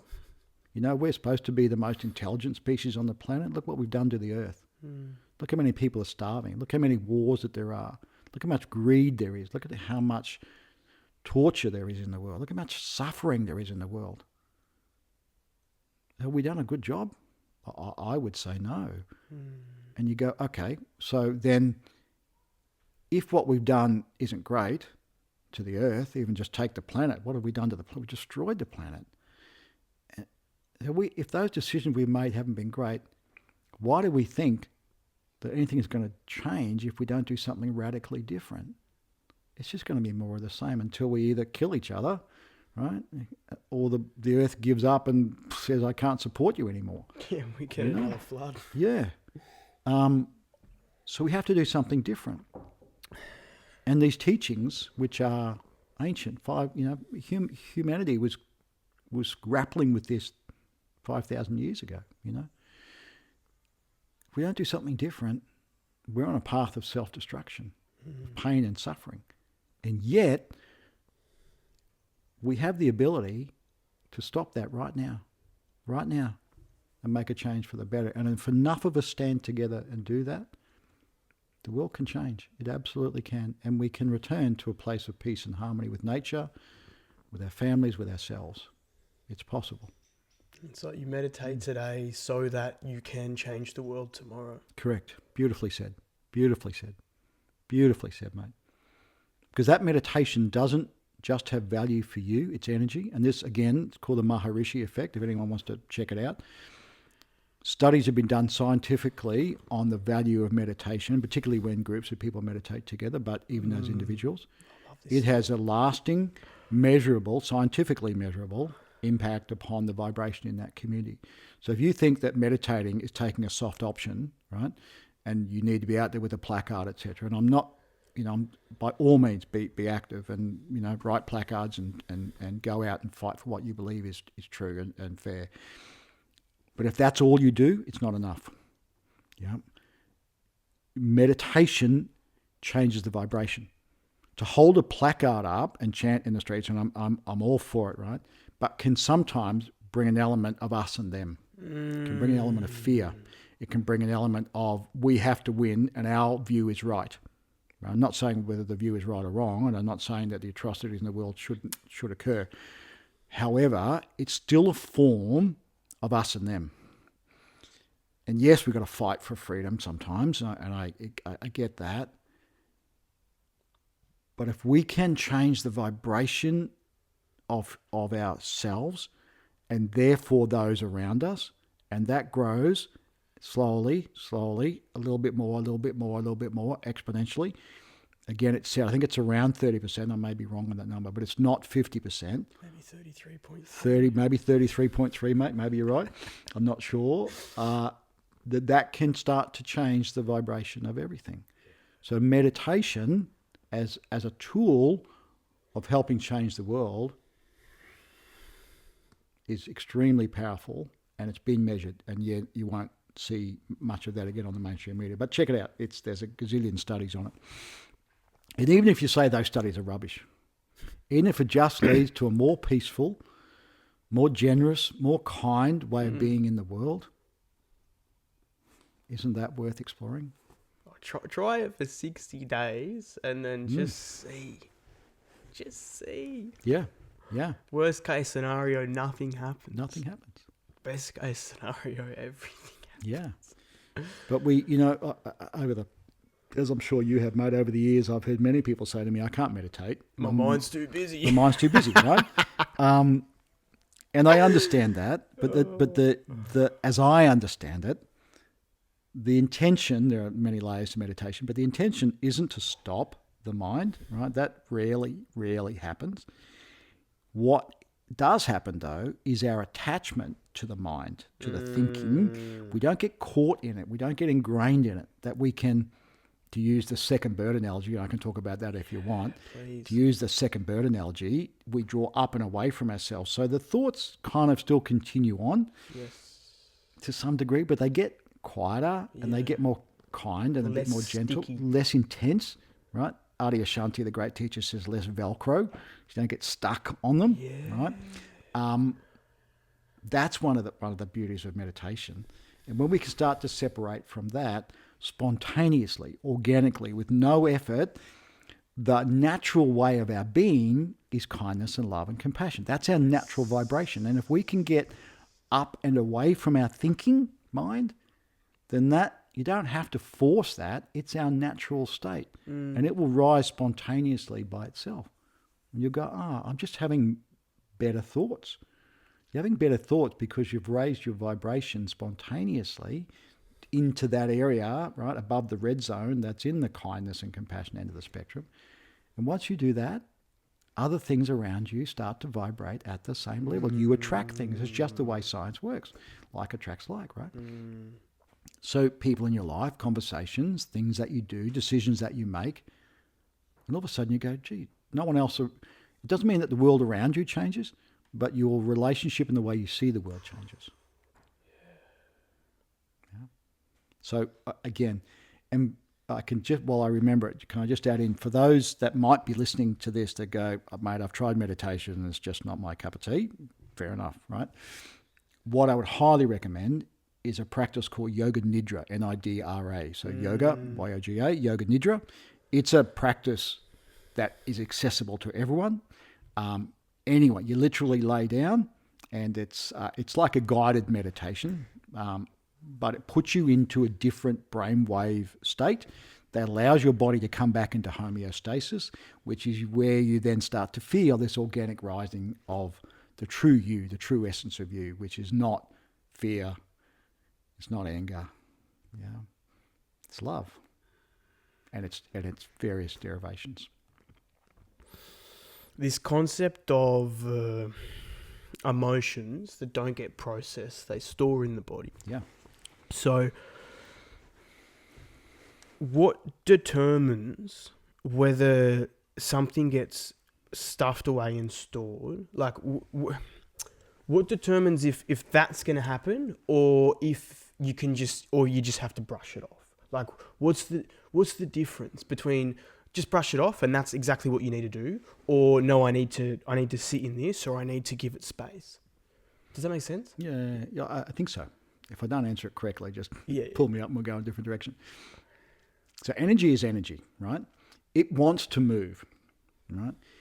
If it's not allowed to move, e.g., stuff it down, ignore it, just get on with it, right? So if it's an emotion, if it's something which has occurred in your mind or in your physical body, which has created a vibration, which has created a feeling or an agitation in you, then unless that's released, right, it will remain in your body. That's just a scientific fact. And predominantly, it's stored in your fascia, which is why yin yoga is so extraordinary for releasing it out of your physical body. You don't need, it doesn't require therapy at that level. I'm not saying therapy isn't useful. It's highly valuable and highly respected and part of a toolkit. But yin yoga can start you on that journey of releasing some of those smaller stories and traumas and feelings and things which are stuck in your body. The thing is, if the energy, and again, this is science, yoga's been talking about this for a long time, but if we're energy and an emotion comes up, you don't want to deal with that at that point in time. If it's of the end of the spectrum, love and kindness and compassion and a really good feeling, we want to let it flow and move through us, right? Rarely do we shove that down. But if it's fear or hatred or scary, we trauma-based, we put it away, right? It doesn't have to be a big trauma, any little trauma. Someone cut me off in traffic, and I don't deal with it. I don't go, that person might be taking their child to hospital. I don't know. Why am I so angry about it? If we don't deal with it, it absolutely gets stored in your body. And if you store enough of this stuckness in your body, it blocks your body. So it gets stored in the fascia, which is part of your connective tissue in your body. If it gets stuck in your body, then energy can't flow. Chi, prana, lymph fluid, blood, etc. can't flow as effortlessly. Over time, it just keeps building up. And every time you remember that event, you go, and you stuff it down, not dealing with that. That person was an idiot, right? And you shove it down again. It just keeps building and building and building until it blocks energetically, physically, emotionally your body. And that's where disease comes from. Energy wants to move. It doesn't want to be stopped and blocked. It wants to transform. Remember, energy can't be created or destroyed. It just changes form. So energy doesn't want to be stuck in that place. So you've got to get it up and out. You've got to get it up and out, which is why I come back to your thing of crying, right? If crying is a way that you feel you can release it, I'm not talking about sitting, and ruminating and sobbing and crying and going over it and over it and over it and over it. That's rumination. That's not a healthy thing. But to cry and vent and get it up and out, or to do some yin yoga, or you can also get it through massage, like massage can sometimes self-release. And then, if it's a really deep trauma, of course, seek professional help, of course. But you can do a lot of it yourself. So this energy being stuck inside of us is a real thing for human beings. And we're taught to be tough, and we're taught to get on with it, and particularly men, and we're taught not to talk about it. That's actually one of the most unhealthiest things that we forget about spirituality and consciousness. It's one of the most unhealthiest things we can do for our body. So it needs to be dealt with. That's why women, are so extraordinary at this. They, get on the phone to their girlfriend or friend or partner or whatever and have a good chat about it. Men want to fix it straight away and solve the problem, and women just talk it so to get it out. Right? So I would say even the smallest little things, get it out of your system, man. Don't let it sit in there and fester and turn into something which it's not. It's not serving you. It's not healthy. And sometimes these are big traumas. You look at people who've been on an active war front. Right? There's a big stuff that men and women who've been on that front have got to deal with. But the practices of yoga and yoga nidra and meditation and mindfulness and yin yoga can be a very healthy part of your overall therapy. Yeah. Does he need your? She needs your attention? Is she right? No, that's Mudji. No, she just wants to be part of it. She wants to come and sit on the couch and have a chat with you. Mudji Baba, you be a good girl now. That's it. Good girl. She just wants to be a part of it. No, that's right.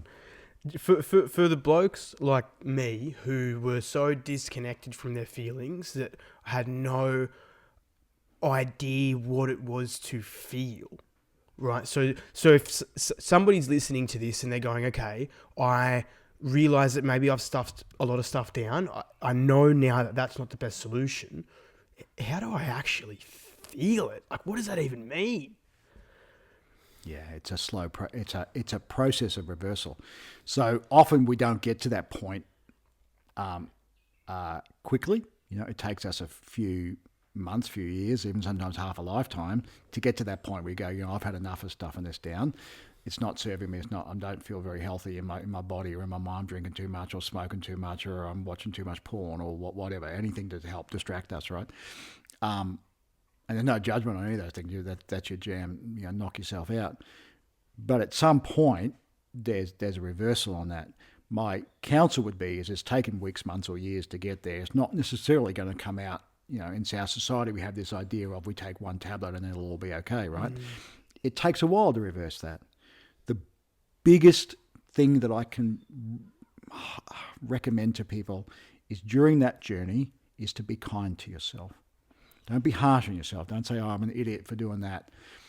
I shouldn't have done that. Just be kind to yourself, And what I would recommend is to, first of all, for men particularly, is find a physical practice that gives you peace and calmness. For me, it was yoga, For others, it's Tai Chi, Qigong, beautiful practices.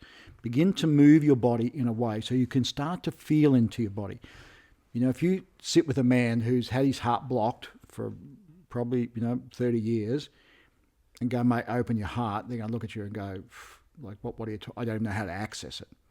So step one is start to move your body. Start to move that energy out right? And what you'll find once you start to unblock a little bit of that through these physical practices is that you'll naturally feel inclined to sit a little more quietly. You might be inclined to pick up a book on self-help or self-development. You might be inclined to put on some candles at night, instead of fluorescent lights.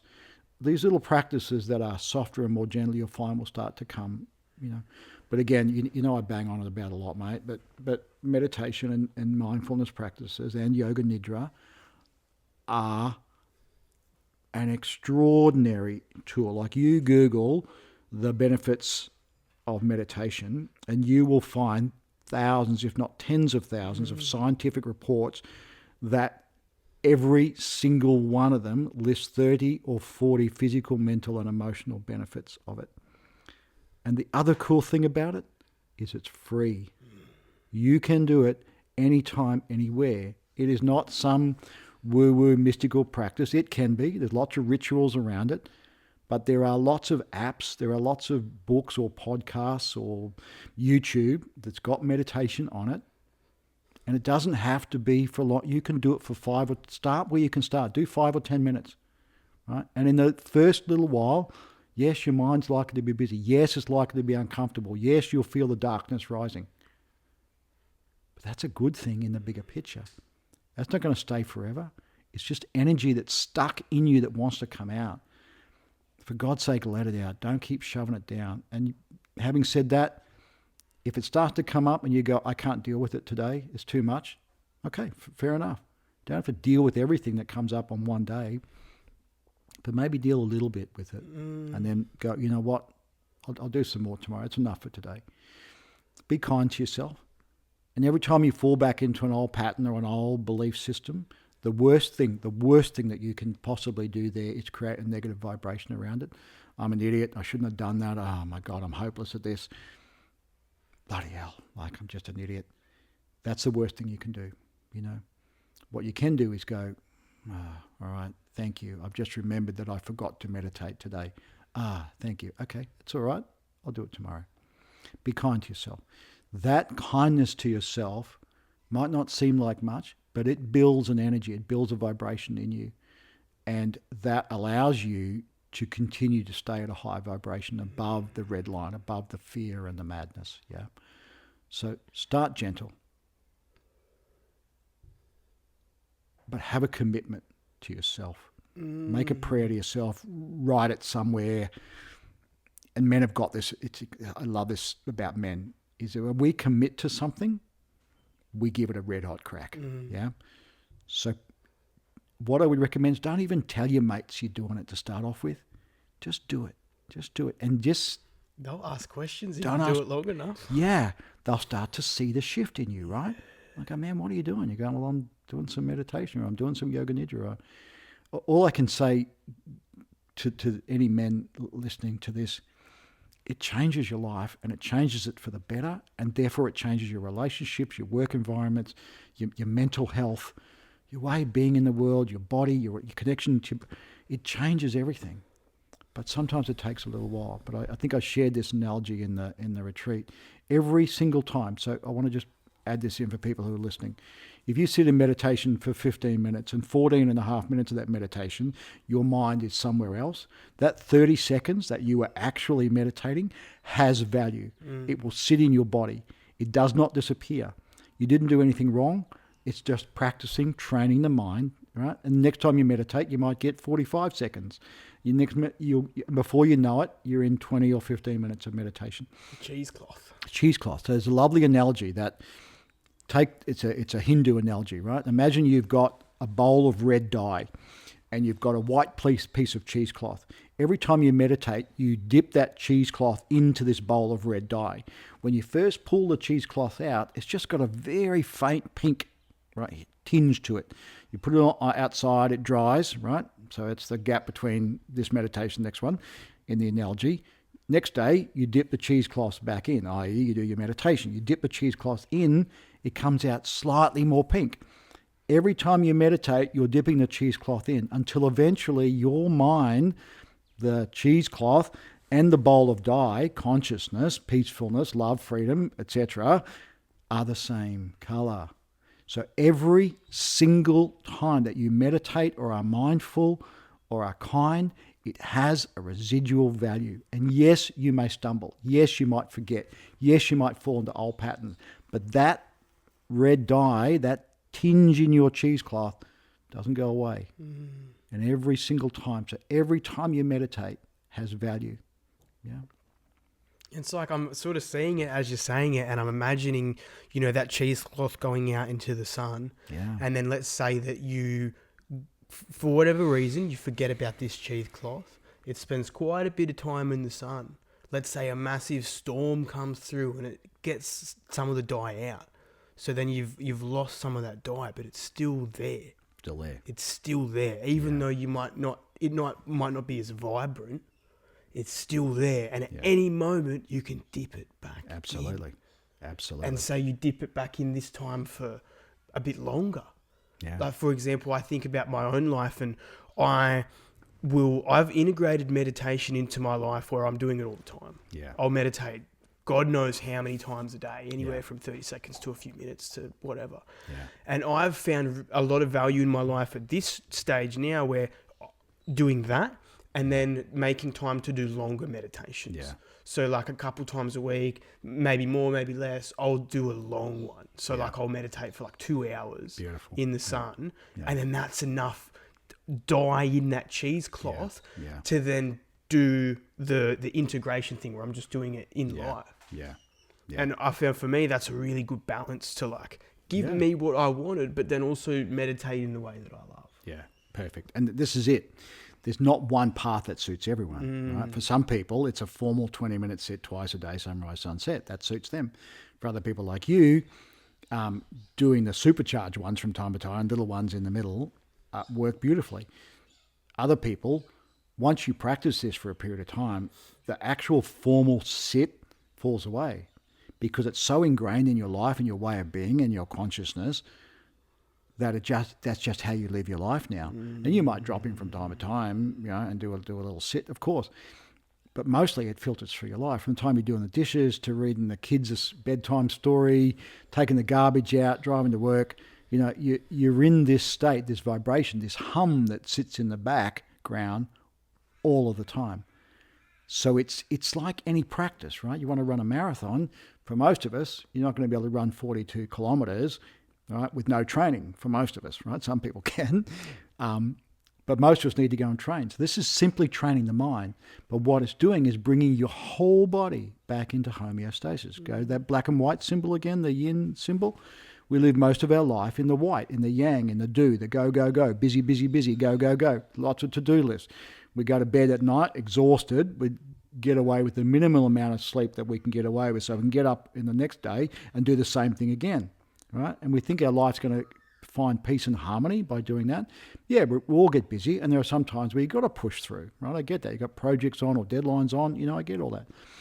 But this time in the yin, in the dark, in the black side, not as in darkness as in evil, but in the balance side of it, brings your body back into homeostasis. So your sleep is better. You're more productive. You're more focused. You get more done. You're more clear. You're more present. You're more loving. You're more compassionate with your partner, kids, families, colleagues. It's just, I know I might sound like I'm pointing everyone in one direction, but it's an absolute game changer. Really and it's accessible, and it's free, and it's not woo-woo, and it's not just for the hippies. It's for everyone. Yeah. And for men, and that retreat, mate, that you and I just shared together, that just reinforced that tenfold for me, that for men, we can let go, be a little vulnerable, and there's courage in vulnerability. We can let go and be vulnerable and start to delve into these practices, and everything changes. Yeah, it's almost like those. It's if we could measure them, we would be able to see the weight of thoughts. Yeah, and for blokes to have those.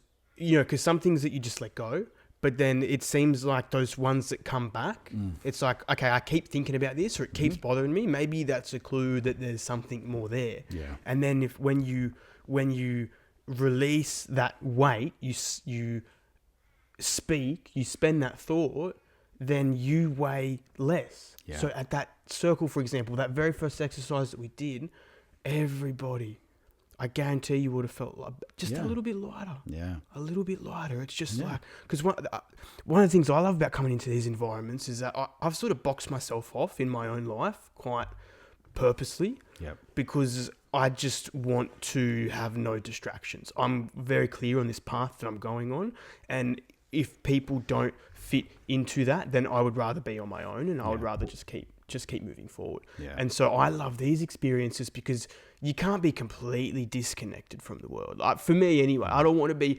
100% disconnected, but this is a really great experience to connect back in. Yeah. And then to furthermore on that, connecting back in to an environment where meditation is the shared thing. Yeah. It's like, what an amazing plug back into society, because then I get to see what other blokes are thinking, what they feel about it. And then it's like, it gave me so much reinforcement, similar to what you're saying, that like, because you already know meditation's amazing and it's fucking awesome and all this stuff, but you're at a retreat with 15, 14 other blokes who, 10 of them are sort of learning it for the first time or thereabouts. Yeah.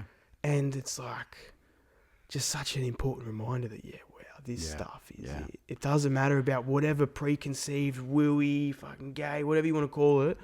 It's like, no. They're just beliefs. Yeah. Yeah. They're just a mindset that society's imprinted upon us and we bought into. And to go back on your when you said it's if we could measure, weigh thoughts, right?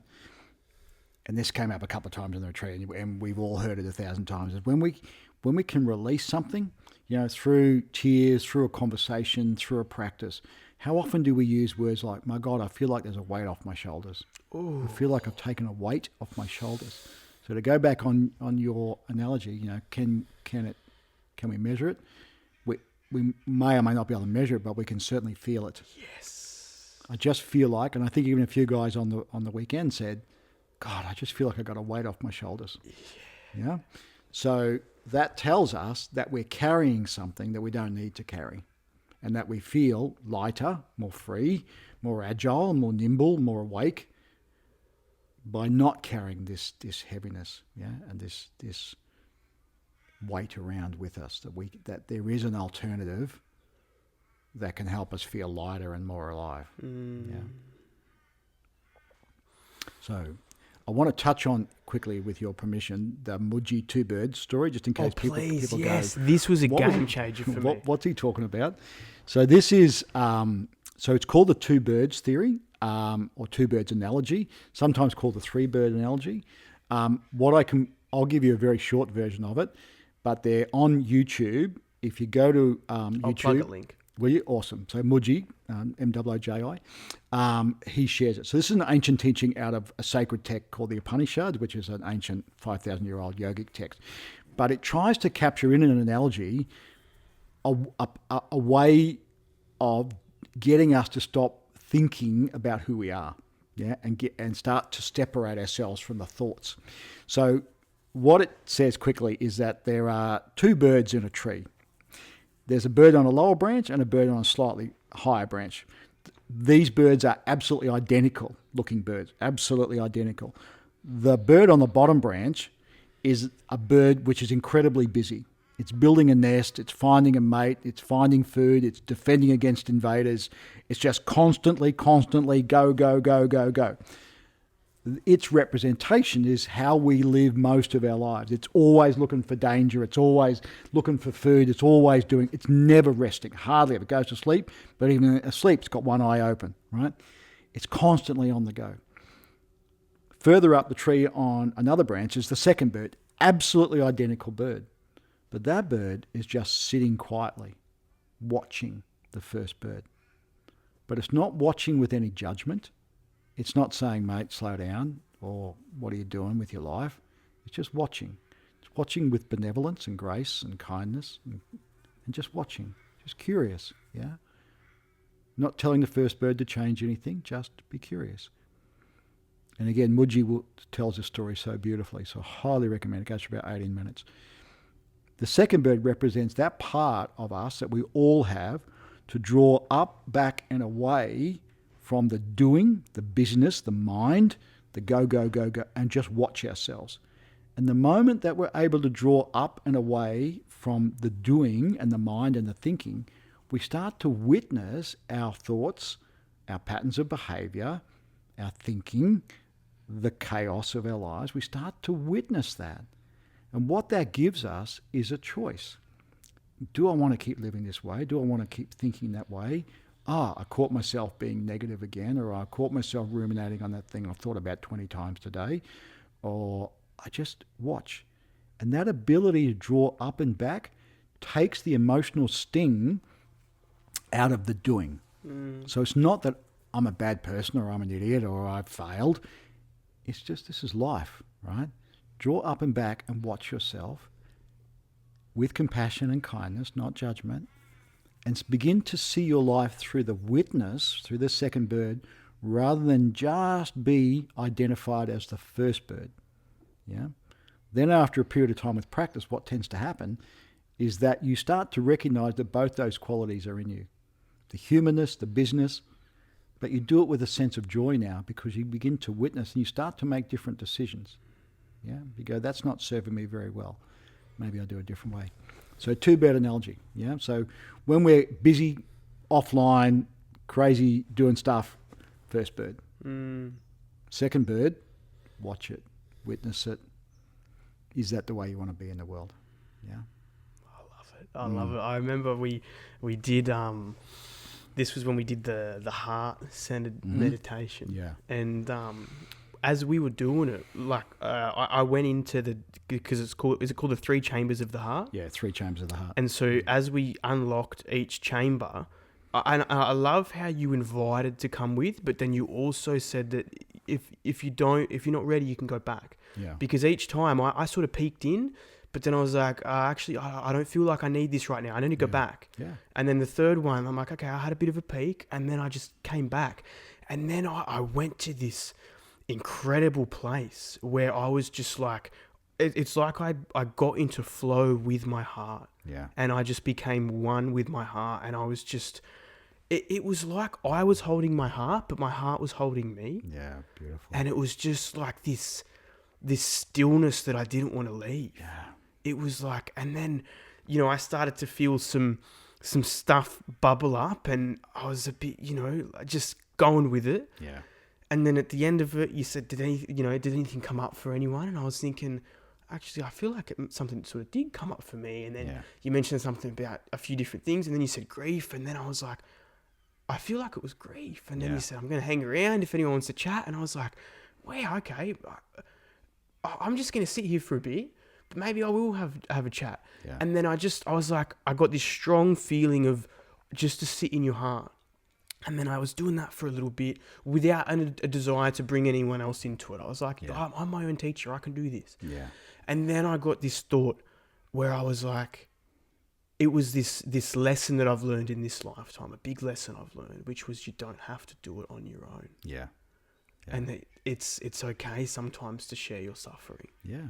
And then I was like, out of that, I felt a sense of duty where I was like, I shouldn't do this on my own. I should share this experience. Yeah. And then so, wait till everyone leaves, and then we get to have this conversation. And then we stumble upon the two birds. Yeah. And that was like a massive penny drop for me. Yeah. Because something that I had explored for so long finally had a picture that I could put to it. I had other pictures, but this just hit my soul. Yeah. Yeah. It hit my soul. Yeah, it's a beautiful way to practice. And then you never know what's going to come up in those meditations, right? And that particular meditation is designed to help individuals or give you a tool to help guide you towards connection to your heart. Because, you asked me earlier on, sometimes it's we say, shift from head to heart or listen to your heart. And we kind of go, mate, I can't feel anything. I don't even know how to start there, right? I don't even know how to access it. So I'm just going to give up at this point, right? Yeah.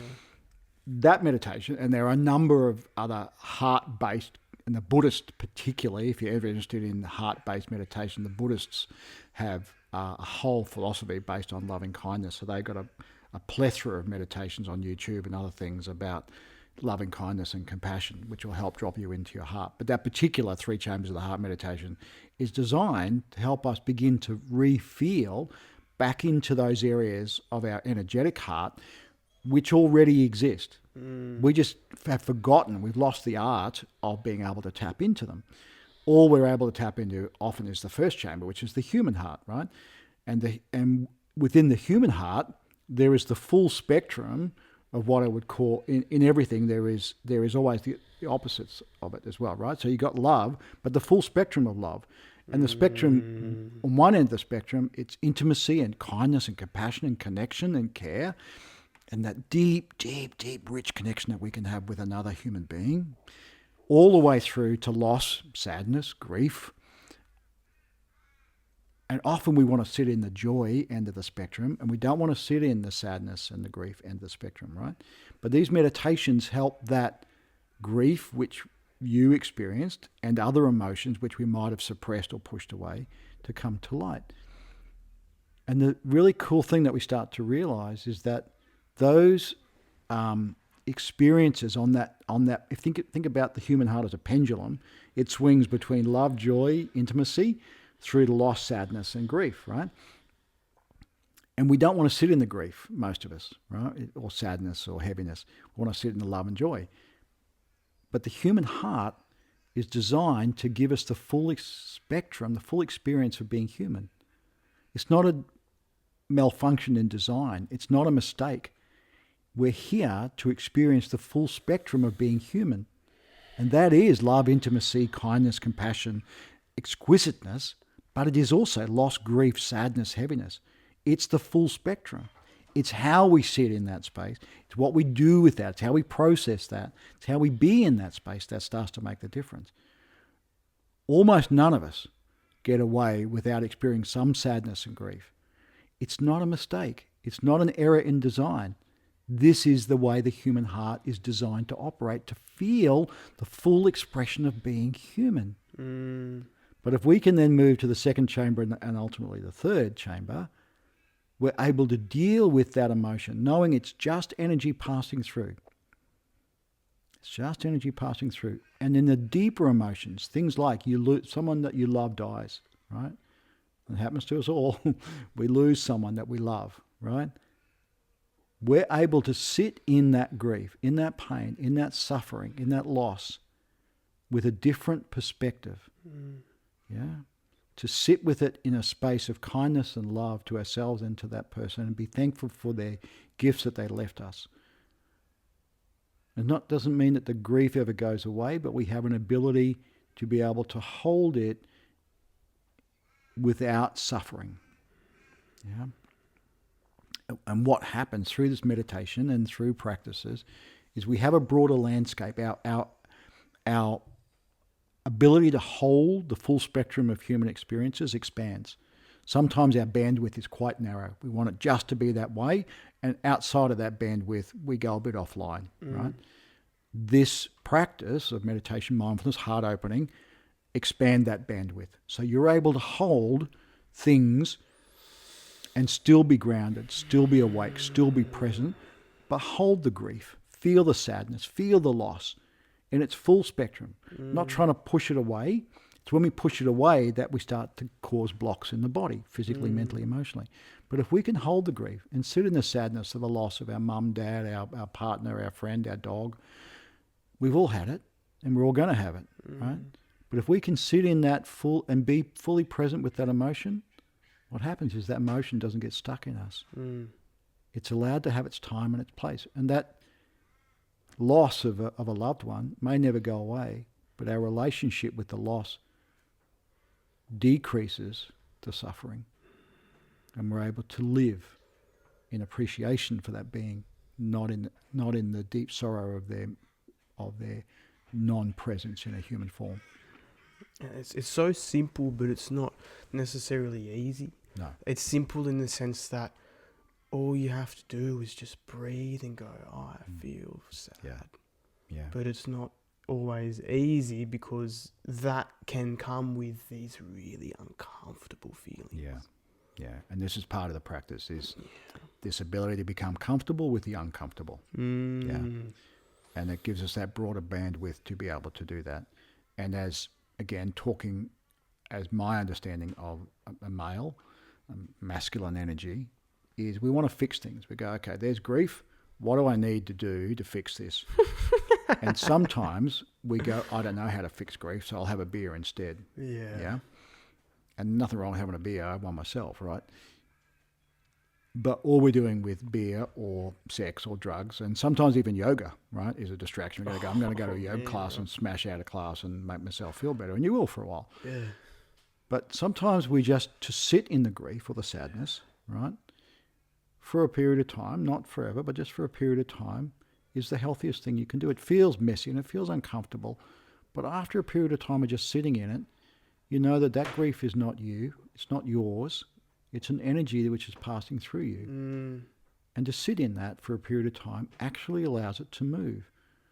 And you might go, I don't want to sit in it right now. Fair enough. No problem. No one's saying you have to do anything. But at some point, deal with 5% of it or 10% of it. And next week, do another 5. Or just feel a little bit. Go, oh, geez, I miss that person. Fuck, I'm so sad that they're not here anymore. And that could be an animal as well, of course. And then start to remember the good things. You know, go, and replace that sadness with joy. Again, shifting the vibration. Yeah, go, gee, I missed them. But, you remember when they did such and such. And you just slowly you begin to process. Doesn't mean you don't miss them for the rest of your life. Of course you do. But you're able to hold that sensation without it reshaping your life. You know? I call it taking shifts.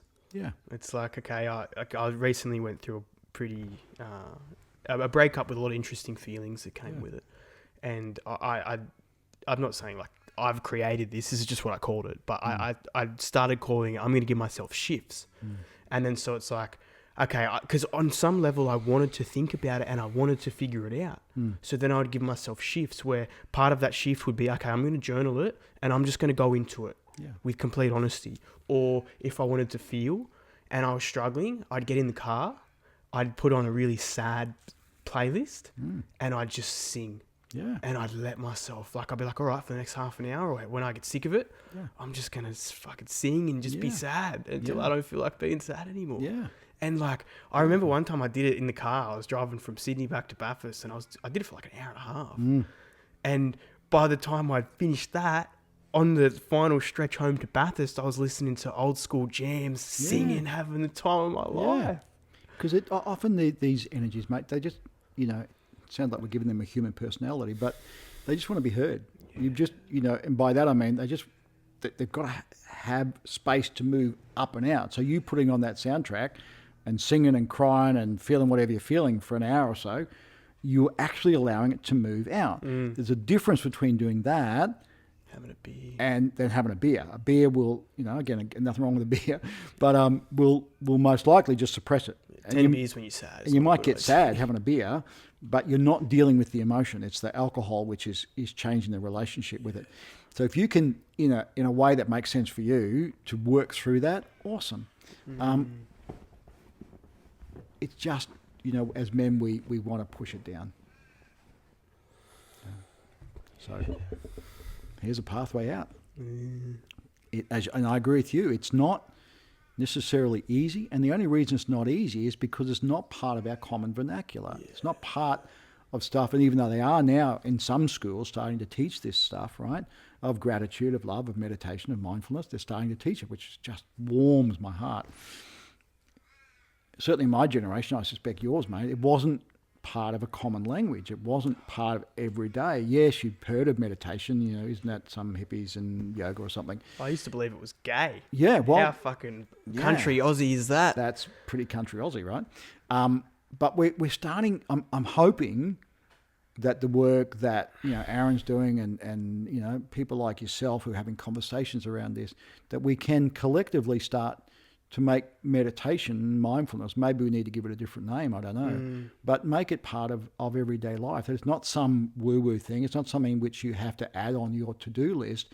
It's actually a process of a way of being, of coming home to who you actually are.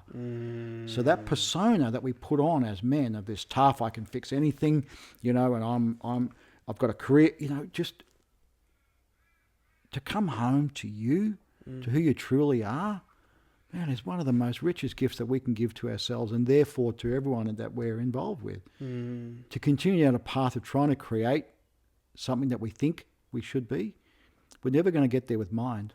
This, and you hear me talk about this a lot, mate, so this place that we're going to, this meditation, this sense of deep, deep inner peace that we get through that, we're not going to get there from the mind. You can't think your way into it, yeah? These practices start to put you into a place where the influence of the mind drops away. And this is where it gets a little flippy, right? Is that you can't think yourself into this because we're going to a place, right, of no mind, right? When I say no mind, in a way that we currently understand mind, right, of its control over it. So we're going to a place of no mind, but the mind can't contemplate a place where it doesn't exist, and yet it exists nonetheless. So here's a practice that can put you into a place of no mind, which is part, like second bird, it's part of you, right? Your humanness is part of you. Your experiences are part of you. But there's a part of you that is often unknown. We feel it. We feel like there's something more. We feel like there's a different way to do things, but we just don't have the tools anymore. But these tools of meditation, mindfulness, contemplation, bring us back to our natural, balanced state. That's all it is. You're not going on some, it can be if you want sometimes, or some trippy, where there's lights and, there's a certain chemicals and mushrooms and all sorts of journeys you can have there. And they all have their place, But you can get, so it's not about some magical place that you're going to. In fact, it's when you get there, my experience of it, it isn't all, unicorns and rainbows and golden pots, and it isn't any of that. It's just peace. It's just pure peace and perspective and balance and bandwidth and kindness and love of yourself and all beings, right? And it just happens spontaneously. I love it. I love it. Meditation was the first, and people who have listened to more of these podcasts will know this already. And but yeah, meditation was the first thing that really got me going. Like, as I said to the boys on the weekend, I didn't realize how important it was until I had a consistent routine that I broke. Yeah. And then I was like, wait a minute. Yeah. That meditation thing actually made me calmer. Yeah. Made it easier to live and exist. And you're more productive, more focused. Exactly. And then I had that intrinsic motivation to do it. And then it was like, I was hooked from then. Yeah. Absolutely hooked. So if anyone's listening and they kind of go, yeah, all right, you've convinced me to give this a crack, all right? Where do I start, right? Again, there are many, many, many great apps around. There's one that you could download called One Giant Mind, and that's one I would recommend. It's free, I would recommend. There's also a platform called Insight Timer that's got some wonderful meditation teachers and wonderful meditations on it. I'd recommend those as two platforms to start your journey if people are curious. If you want to read something that's not very PC and quite unhinged from my own voice, I've got a massive document that I wrote about meditation that people can find on my website. Beautiful. And at the end of this podcast, how much time have you got, by the way? Because I'm loving this, but I want to respect you. Yeah. Well, we've got a little while, maybe 15 minutes or whatever. Okay, perfect. Yeah. Well, I'd love to close off the podcast. If we could do a little meditation together, that would be fabulous. Yeah, absolutely.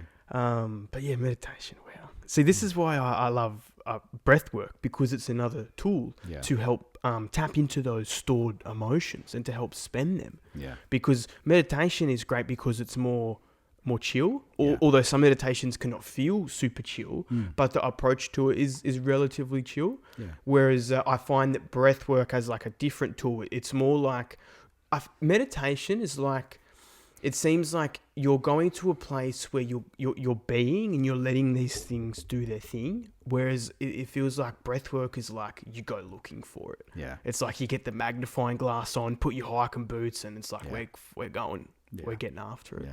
And so it's like, is one better than the other? Absolutely not. It's just, they're just different tools. Yeah.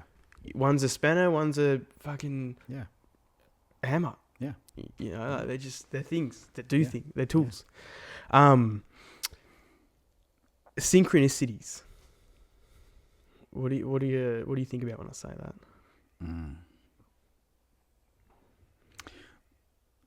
There's two ends of the spectrum on this, right?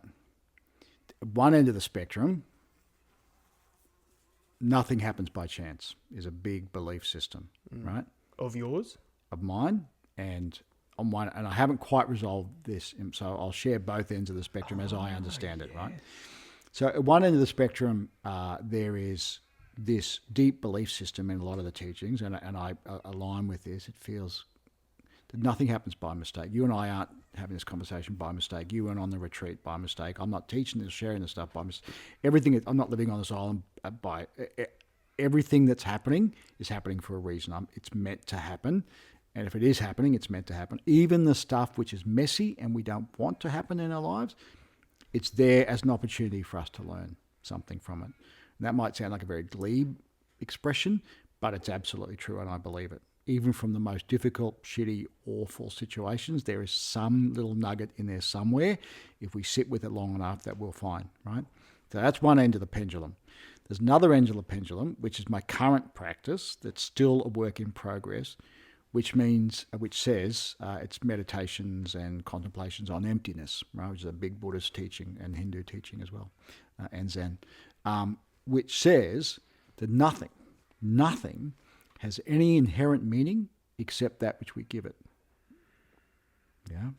So synchronicity, it only means what we choose to give it. Yeah. There's a coincidence, that happened and that happened.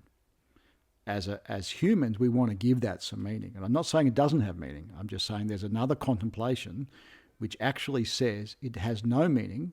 It's just things are happening around us all the time. And we as humans want to put a meaning on them, right? To make sense of the world. I get it.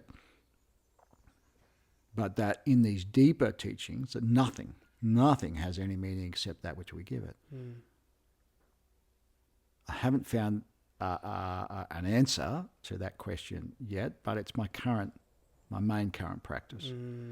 So the main current practice is on emptiness. Sitting, I have a little chair out in the forest out there, and I go and sit out there and just sit. You know, a bird flies past. My mind instantly says, that's a bird, that's a magpie, you know, it's flying in that direction, it must have a nest over there. And so I create a little story. What if it actually meant nothing? I could just let it be. A leaf falls, it means nothing. That tree's dying over there, I can see that. Oh, it needs some water. Oh, I wonder how old it is. Oh, maybe someone planted it? I don't know. There's a whole story there. What if that tree dying doesn't mean anything? It just is. It's just there. Oh, it's cloudy today. Just is. Just is. Oh, there's another thought. What am I having for breakfast? Doesn't matter.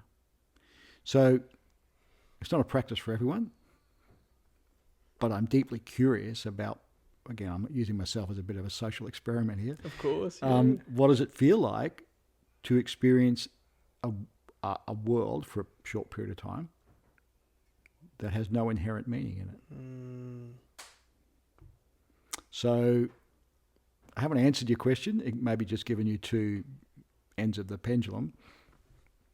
I don't know. See, I love that you shared that answer, because I'm curious on following the journey of your practice.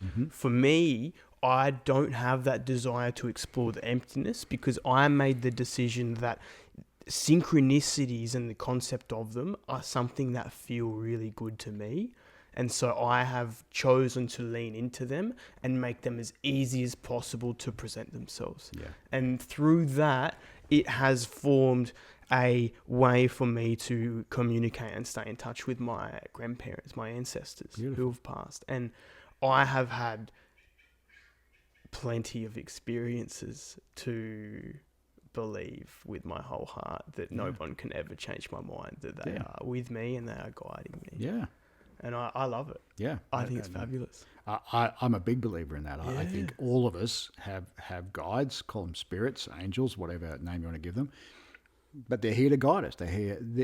often they won't intervene unless we ask. Yes. But they're there to support us and guide us through. And, you know, there's more to this world than what we can see and sense with our 5 exquisite but extraordinarily limited senses. You know, you look at the animal kingdom, you know, animals that can see in the dark and sonar and, you know, birds migrating, you know, 10,000 kilometres with no map, right?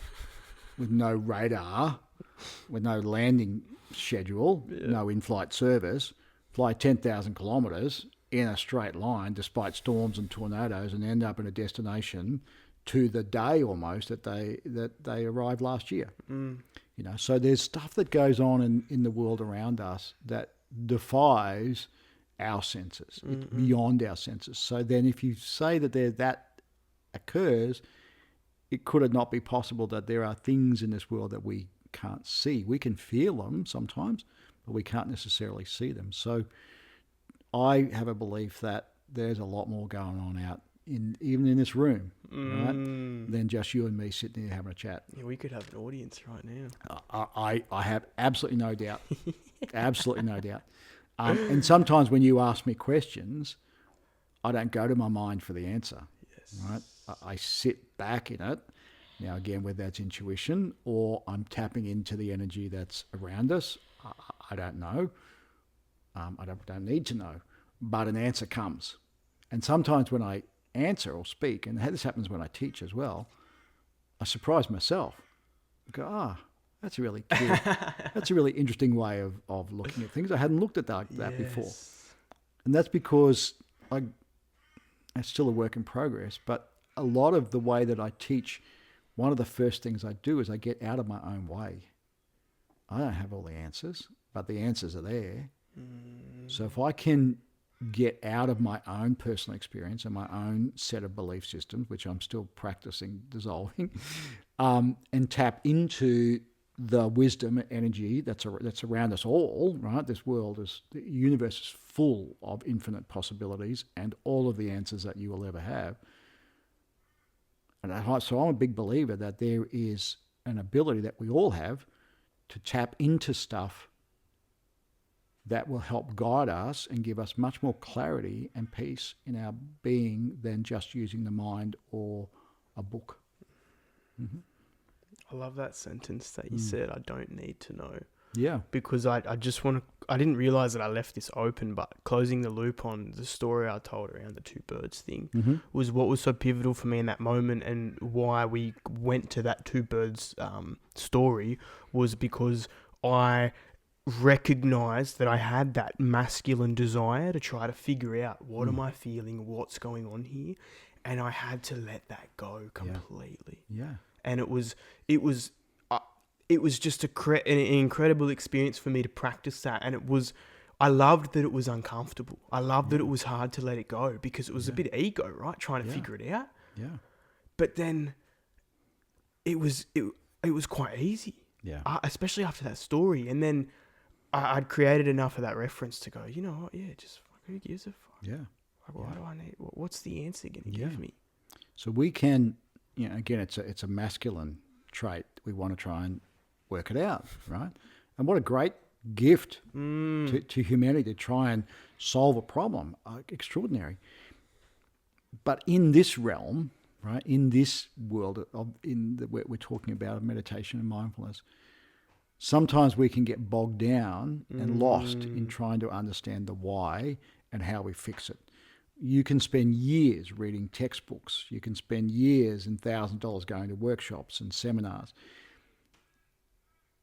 But sometimes the best thing you can do is go, in this moment at least, I don't need to know why, and I don't need to know how to fix it. I just want to sit with it for a moment and just let it be and let it go.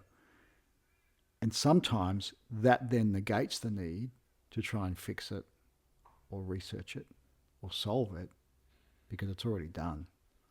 Yeah. So.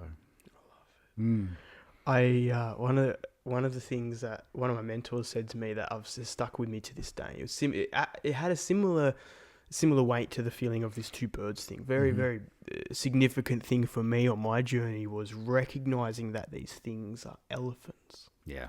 And how do you eat an elephant? If you were gonna, Mm-hmm. one mouthful at a time. Yeah. You can't eat an entire elephant in one meal. It's impossible. Mm.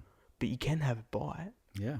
Maybe next week you're hungry and you eat a leg. Maybe the week after you're not real hungry and you just have a nibble. But you keep going.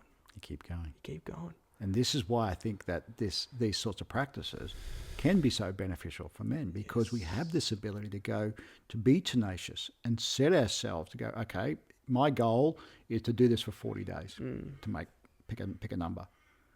Men particularly good at that. Okay, I'm gonna give this a red hot crack, right?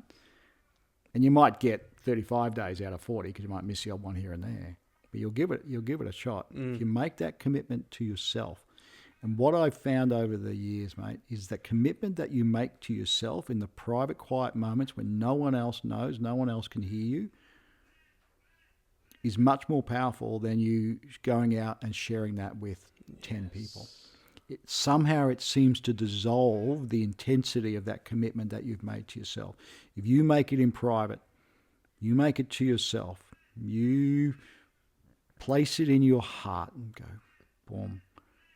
I've found that that's a much more powerful way to experience the world and commit myself to things than running out and sharing it with 10 people. So I'm going to go and do this meditation, blah, blah. So again, I'm not saying right or wrong, try it for yourself, but the biggest shifts that have landed for me has been in those times where it's just me. And no one else knows, and no one else needs to know. This journey is an internal journey, and you can share its outcomes by just being a more conscious and present and kind human being. But you don't need to go and tell everyone everything. Yeah, just do it. Just do it in the privacy, again, Ram Dass, in the privacy of your own heart. See what happens. As we close off the podcast before the meditation, what would you like to leave people with? That one sentence that we shared before. Don't die with the fire still inside you. If you feel called, if this has 1% resonance with you, honour yourself, honour your family, honour future generations. Do it. Do it. Most of us feel a calling, and even if it's nothing at all to do with spirituality or consciousness, if that doesn't feel called, when you lie out at night in the forest or somewhere outside, you look up at the night skies. Very few of us look at the night sky and go, oh my God, one, it's beautiful, but there's got to be something bigger than us. There's got to be something bigger than this life, than this humanity, than this world and this madness that we've all helped co-create. If you feel that, that's a higher level of consciousness calling you. Don't die with that. It's just an idea. Let yourself fully live. Be it. Trust it. It will never leave you. And your life will never be the same.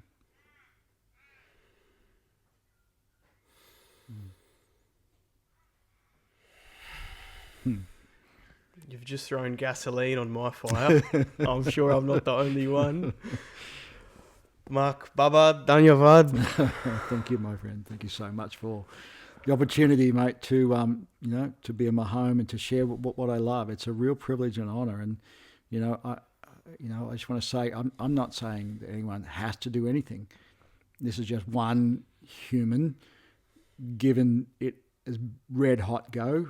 I feel absolutely called. It's all I do. It's my main practice. It's my life. I love it. And the opportunity to share it with like-minded people like you and anyone who chooses to listen is genuinely a privilege, mate. It's because it's just what I love. It calls me like nothing else calls me. And if it can help one or two people along the way, then that's a life well spent. Yeah. Thank you, so brother. much.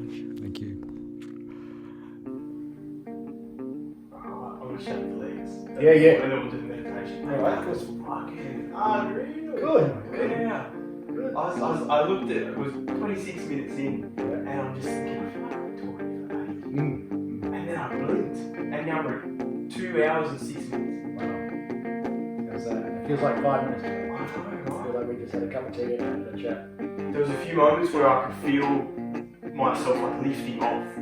Like I'm lifting off, and then I'm glad that you're really, really good at talking and telling stories because it allowed me to go into that place where I can just observe and I can watch.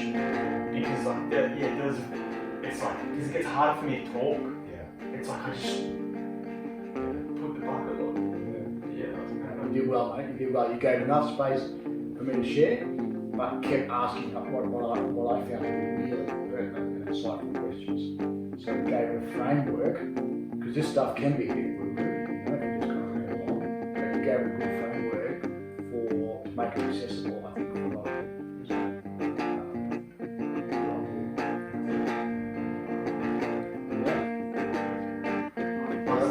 Yeah, mate, go and have a look. Alright, can I just read that? Is that Yeah. alright? That's cool. just over.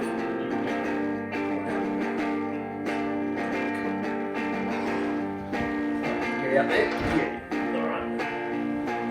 There's the bathroom just straight here. Dogs are a bit noisy, mate. Sorry about that. Oh no.